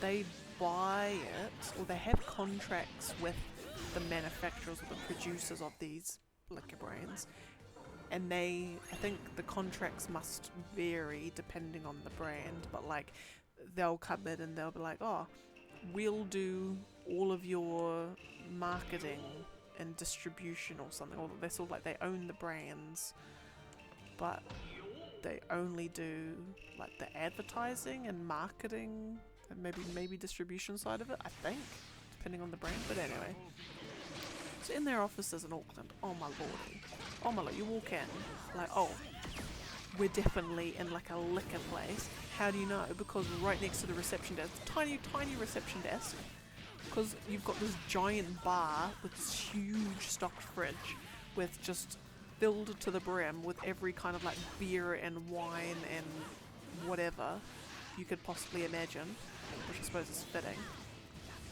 And there's just like bars everywhere. There's like amazing decorations. There's like the whole like I'm gonna call them like Broadway signs, like the ones where it's like text, but then there's just light bulbs and all of it. Like it's that, and then they've just got all these like beautiful plants, and then you walk across. Like you go out one door and then you walk across this plaza of this building, and you could go into a door on the other side, and you're in the second half of the office. And it's just like, and it's got the boardroom is like this open. It's like an open plan boardroom, like smack bang in the middle of this office. And it's the biggest table I've ever seen in my life. And it's just like, this office is just incredible. Hardly anyone in there. And it's like 9 o'clock in the morning. And it's just like, I was just walking through. I'm like, guys, I'll meet you later. I'm just gonna go have a wander, because this is just, it was beautiful. Like, I'll just go and work for this company just so I can be in this office. It was fabulous. Like, it was weird. It wasn't like a corporate office, even though it was technically a corporate office, but it wasn't a corporate office in the sense like, oh, I feel this is all cubically and like sterile. It was like, oh, people actually have fun here. Like, people actually smile when they're here, you know? It's like, it's this weird thing. Yeah, it was fabulous. I wish I'd stayed longer. It was basically, we went in at 9, and then 3 workshop sessions later, we leave at 2 o'clock in the afternoon to quickly hurry back to the airport to get on a flight back out at 4 o'clock, having gotten up at 4 in the morning to go. So it was a big day yesterday, but thoroughly enjoyed it. Hey, and Sebo! Welcome in! Konnichiwa! That was so cringe. Oh god. I'm sorry, that was so cringe. Anyway, welcome in. How are you doing? How is life?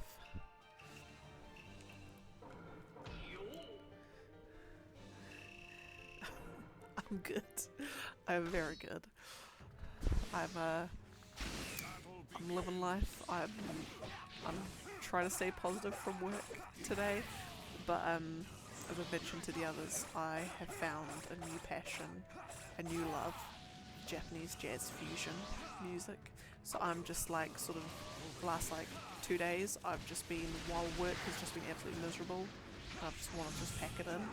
I've just been like jamming in my head to these like songs I'm listening to.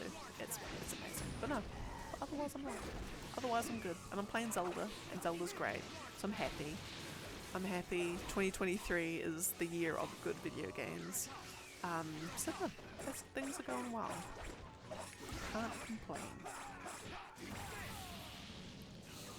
That I was with you, but I said I'd go with Tsunade. Feeling such seems like a pretty decent person that wouldn't mind being a medical ninja plus the Hokage mention as a mention. Fair, that's actually, now that I think about it, it's not actually that bad. I mean, she turned Sakura from a useless character into someone who is only still useless, but is marginally better. And it's Sakura, so that even of itself is an achievement. Yeah, I can see that. I can respect that choice. Understandable. Music is so important. Oh, it's music's one of those things that I would say from up until age 24, 23. No, actually no, before that, age 19, 20. Let's go 20. Like music, yeah, I had music I enjoyed, but I didn't, I suppose, feel it very deeply, I guess. But just as I grow older, there's like, I feel music a bit more. Maybe it's because I'm getting a better ear at like listening or being able to sort of pick out all the different layers of a music track. And I'm just sort of, I'm able to, I suppose, appreciate the artistry of it a little bit more, maybe, as well. But yeah, but I'm finding kind of like lose myself in some songs.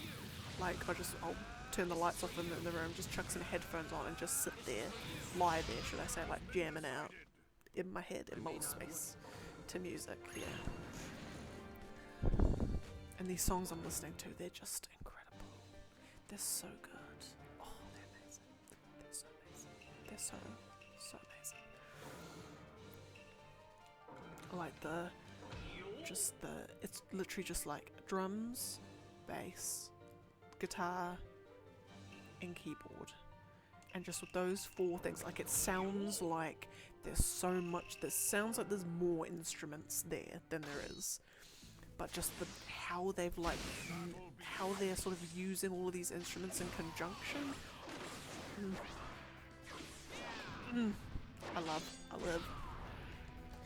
Spend hours losing myself on YouTube searching music. I have those forays every now and then.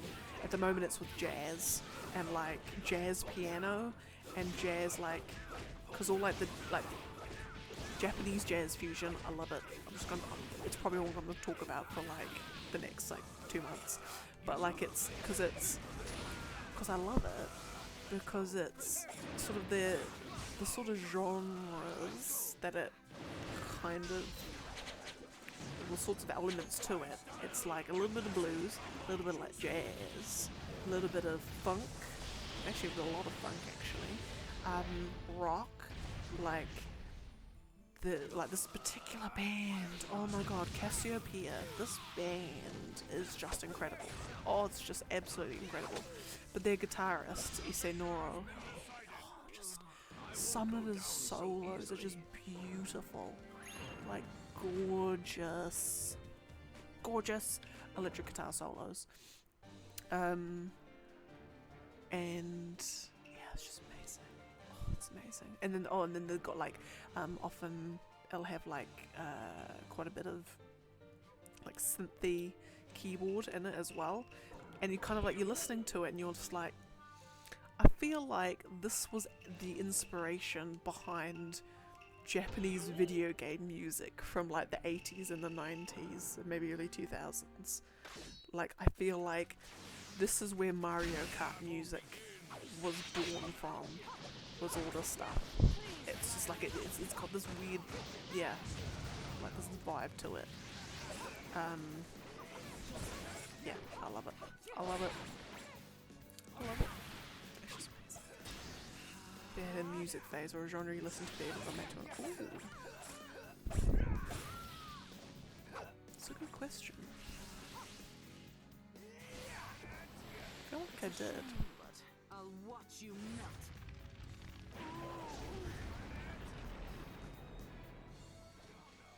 Did I? Lava style, dissolving juice. I don't think I had a...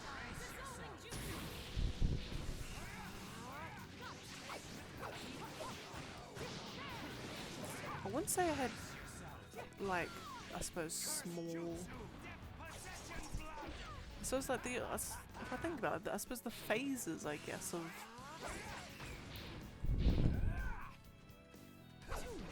Just the phases I've gone through is from age 0 to age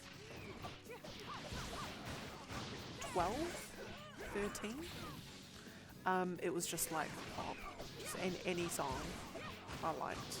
Yeah, mainly pop songs, like Black Eyed Peas and whatnot. And then I played Guitar Hero, revolutionized myself. Was then into heavy metal, and I still am, deeply into heavy metal up until probably age 23. And then now I've started, and then I kind of hit my like guitar instrumental phase. So like electric guitar instrumentals. So like, you know, listening to those sorts of artists that like sort of specialize in that, or that's their main thing. And then now it's all like mellowed down, it's all now melded into some other things. I've been finding some other just sort of like, I guess you could call them, it's like, so the equivalent of 80s pop, I guess, or it's not even 80s pop. It's just like, like random songs here and there, I think, but mainly nothing older than 2003, even 2002. And then now I'm in my Japanese jazz fusion phase, or just jazz fusion in general as well. Yeah, yeah, that's my sort of phases, I think.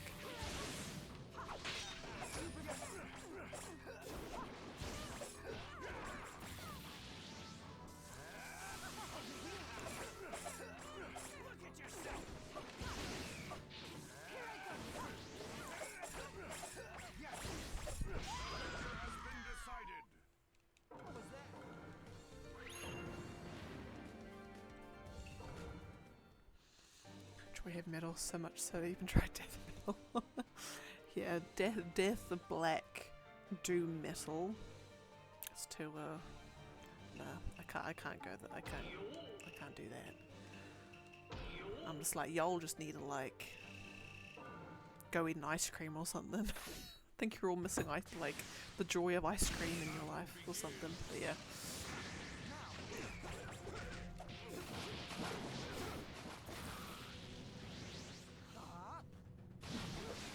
Yeah, for me it's like, I suppose I tend to gravitate towards, I suppose like, I want to say it's not symphonic.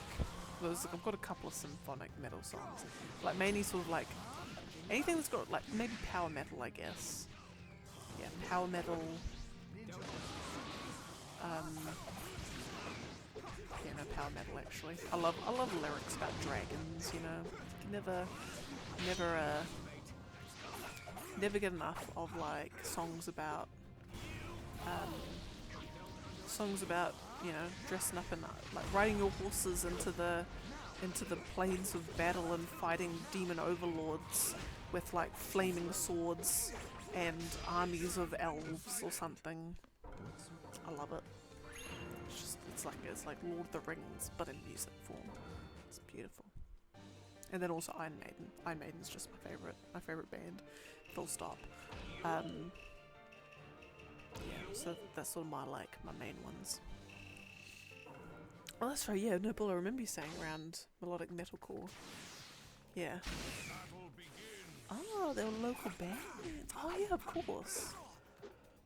Of course. There's no we don't have any metal bands in well, actually, no, we do have metal bands in New Zealand, but none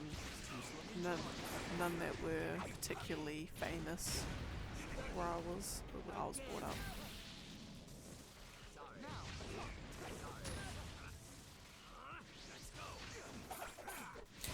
Do you guys find that sort of what your parents have listened to has influenced, like, do you feel like what your parents have listened to has had a particularly big influence in what you've listened to? Maybe like to start off with, or not as such. Like making playlist, put in the background, play fighting games, dude. Nice. Yours sounds much more majestic. Mine's the kind of thing that you put on when you're driving down a road, like you're driving between cities and you just want to feel like you're like driving a car but I'm riding into battle. I want to feel like I'm in a different place. Yeah. Somewhat enjoy what my parents listen to.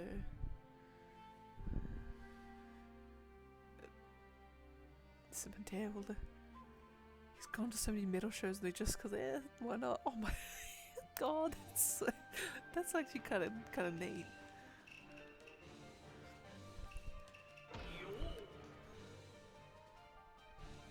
Because you always get those people like, you know, like, oh, what's the music you're into? They're like, oh, you know, just like everything, but it's not everything. It's like 2 or 3 things. But then like people, so it sounds like your dad's one of those people that actually like everything. Yeah. Sloppy. To agree. This young girl's a huge 80s music. Oh my god, Rachel's the same. because my mum and dad would listen to like Queen, Electric Light Orchestra, like a lot of English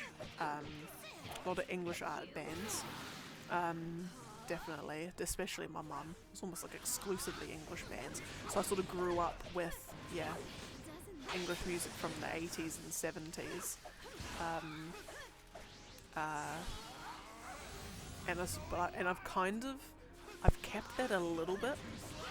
And I haven't worked out if it's like a deep seated thing yet, but I still tend to find that songs pre 2000 I tend to prefer, and it's not, I think it's just one of those things where it's not the fact that it was before the year 2000, it's just the kinds of music that was being made back then I tend to like a little bit more, I think yeah. But then mum and dad would definitely never listen to heavy metal at all.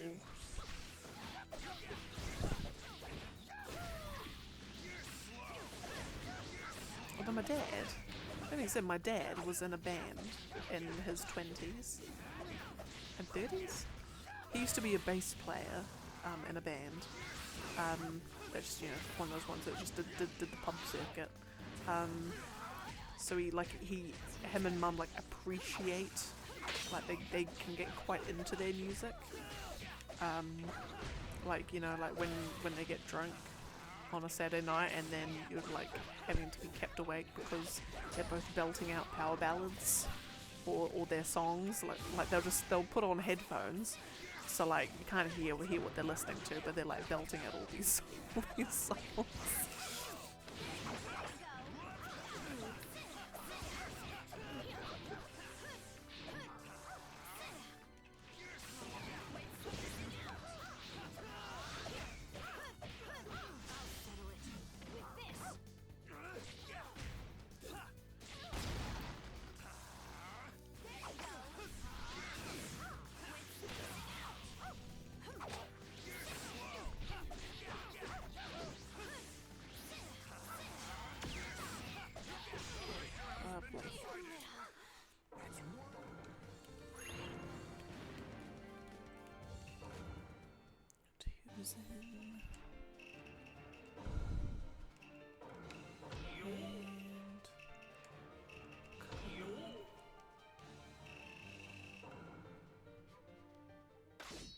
My 77.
Who's your favourite artist is the Falco sound team? That's one thing. Do you think that? Actually, no, because I know we all will. But people often, I think non-gamers or people that aren't really into video game music, they kind of just think, oh, it's just video game music. But some video game songs, I suppose that's what they are so much better than what you hear on the radio. They're so good. Even just on a music production, in just levels of pure artistry, they're just incredible. What some video game music is.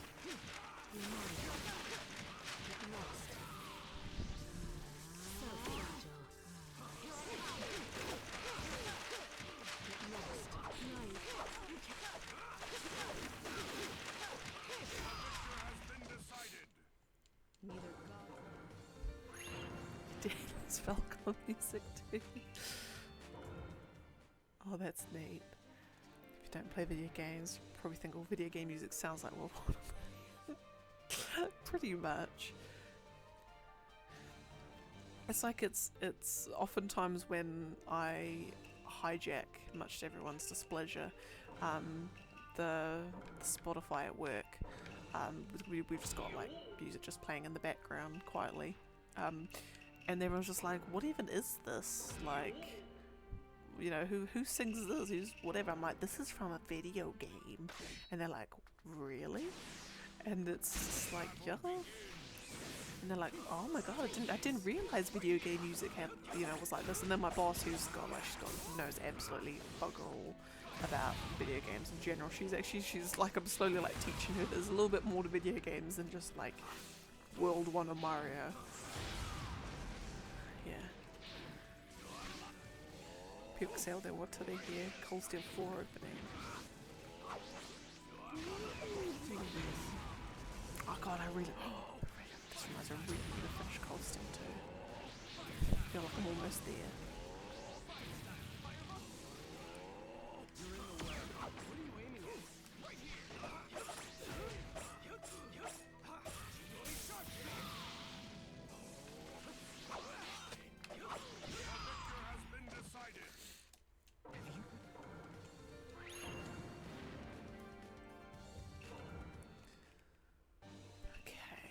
Last fights for today.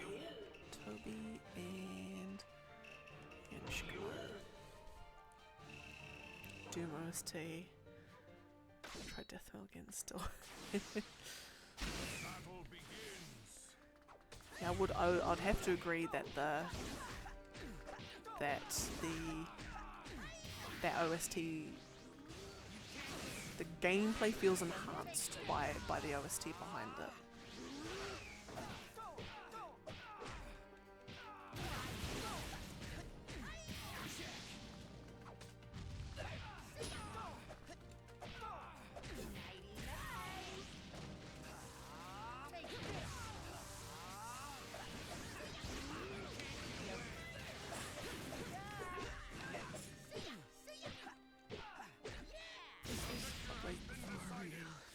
Okay, alright, last fight for today.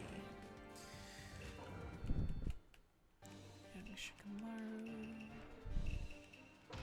and Tokyo. Where do we get down to? 7556. It's not too bad. Oh, I've missed a fight somewhere. What have I missed?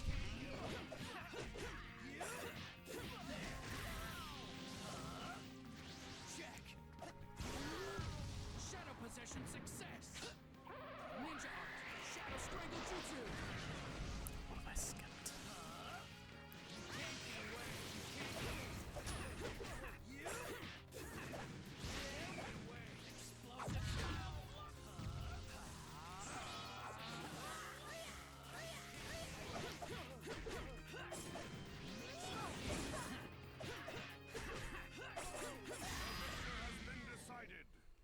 Good.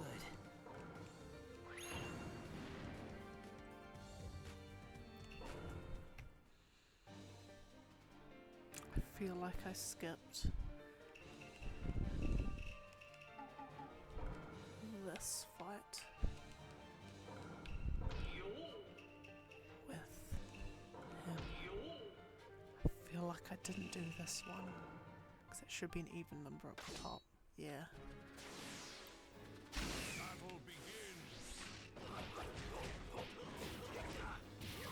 Video game music just has this, like, I think the thing that video game music has that other ones don't is when it's, because you're playing a video game and you're kind of, you're literally interacting with the stuff while you're listening to this music, and the kinds of, the things that all a video game comes with is like it's I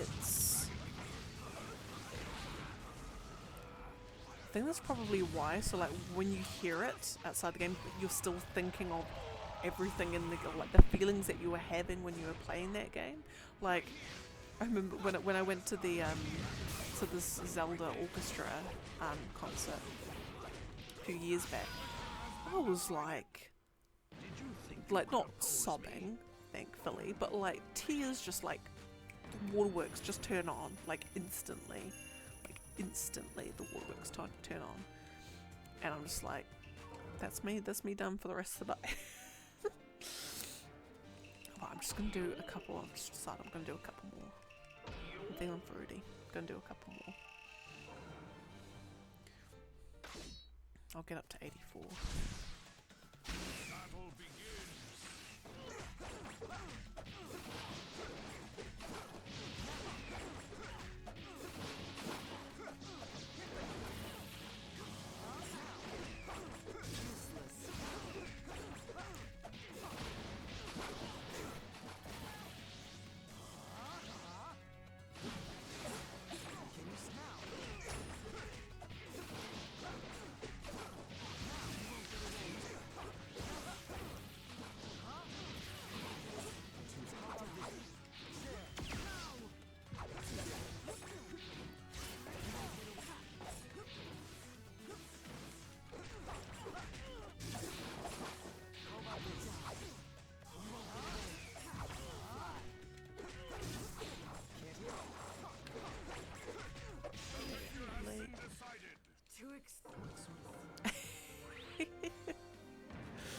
Oh my goodness, Paul, stop. Stop. I might.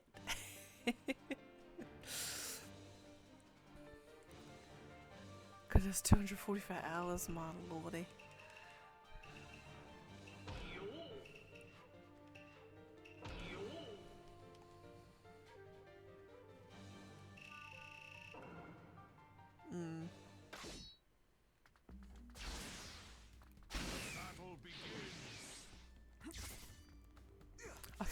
I feel like there needs to be a medal for that. I feel like there needs to be like a, I don't know, some certificate of achievement that Falcom can award you.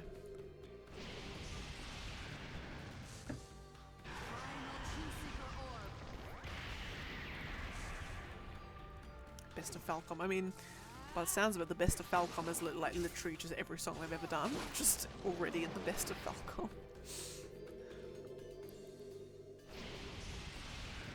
Like, oh, I'll just grab every track in their album and just shove that over there.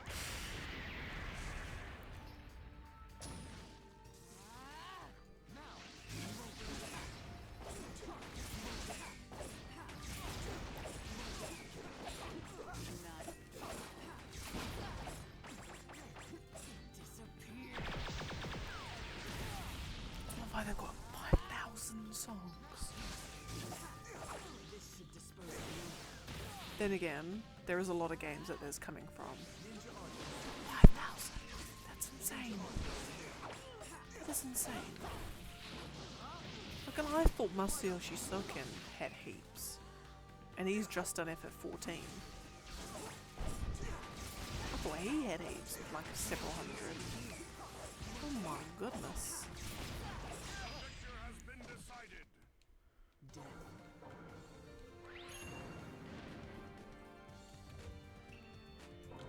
Goodness. Okay, right, where are we sitting at? Where are we sitting at? We're sitting at 54, 5, 5, 4. Lovely jubbly. Okay, right, I will have to call it a day. Call it a day here. I can feel my eyelids starting to droop. I think my 4 o'clock start, 4 a.m. start yesterday morning has finally caught up to me. I was wide awake at like 10:30 last night. Surprisingly, I'd been up for like 16 hours, 17 hours. No, more than that. 12, 18 hours.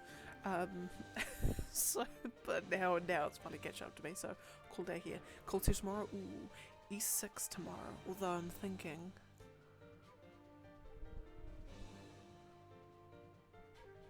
I might actually swap them around.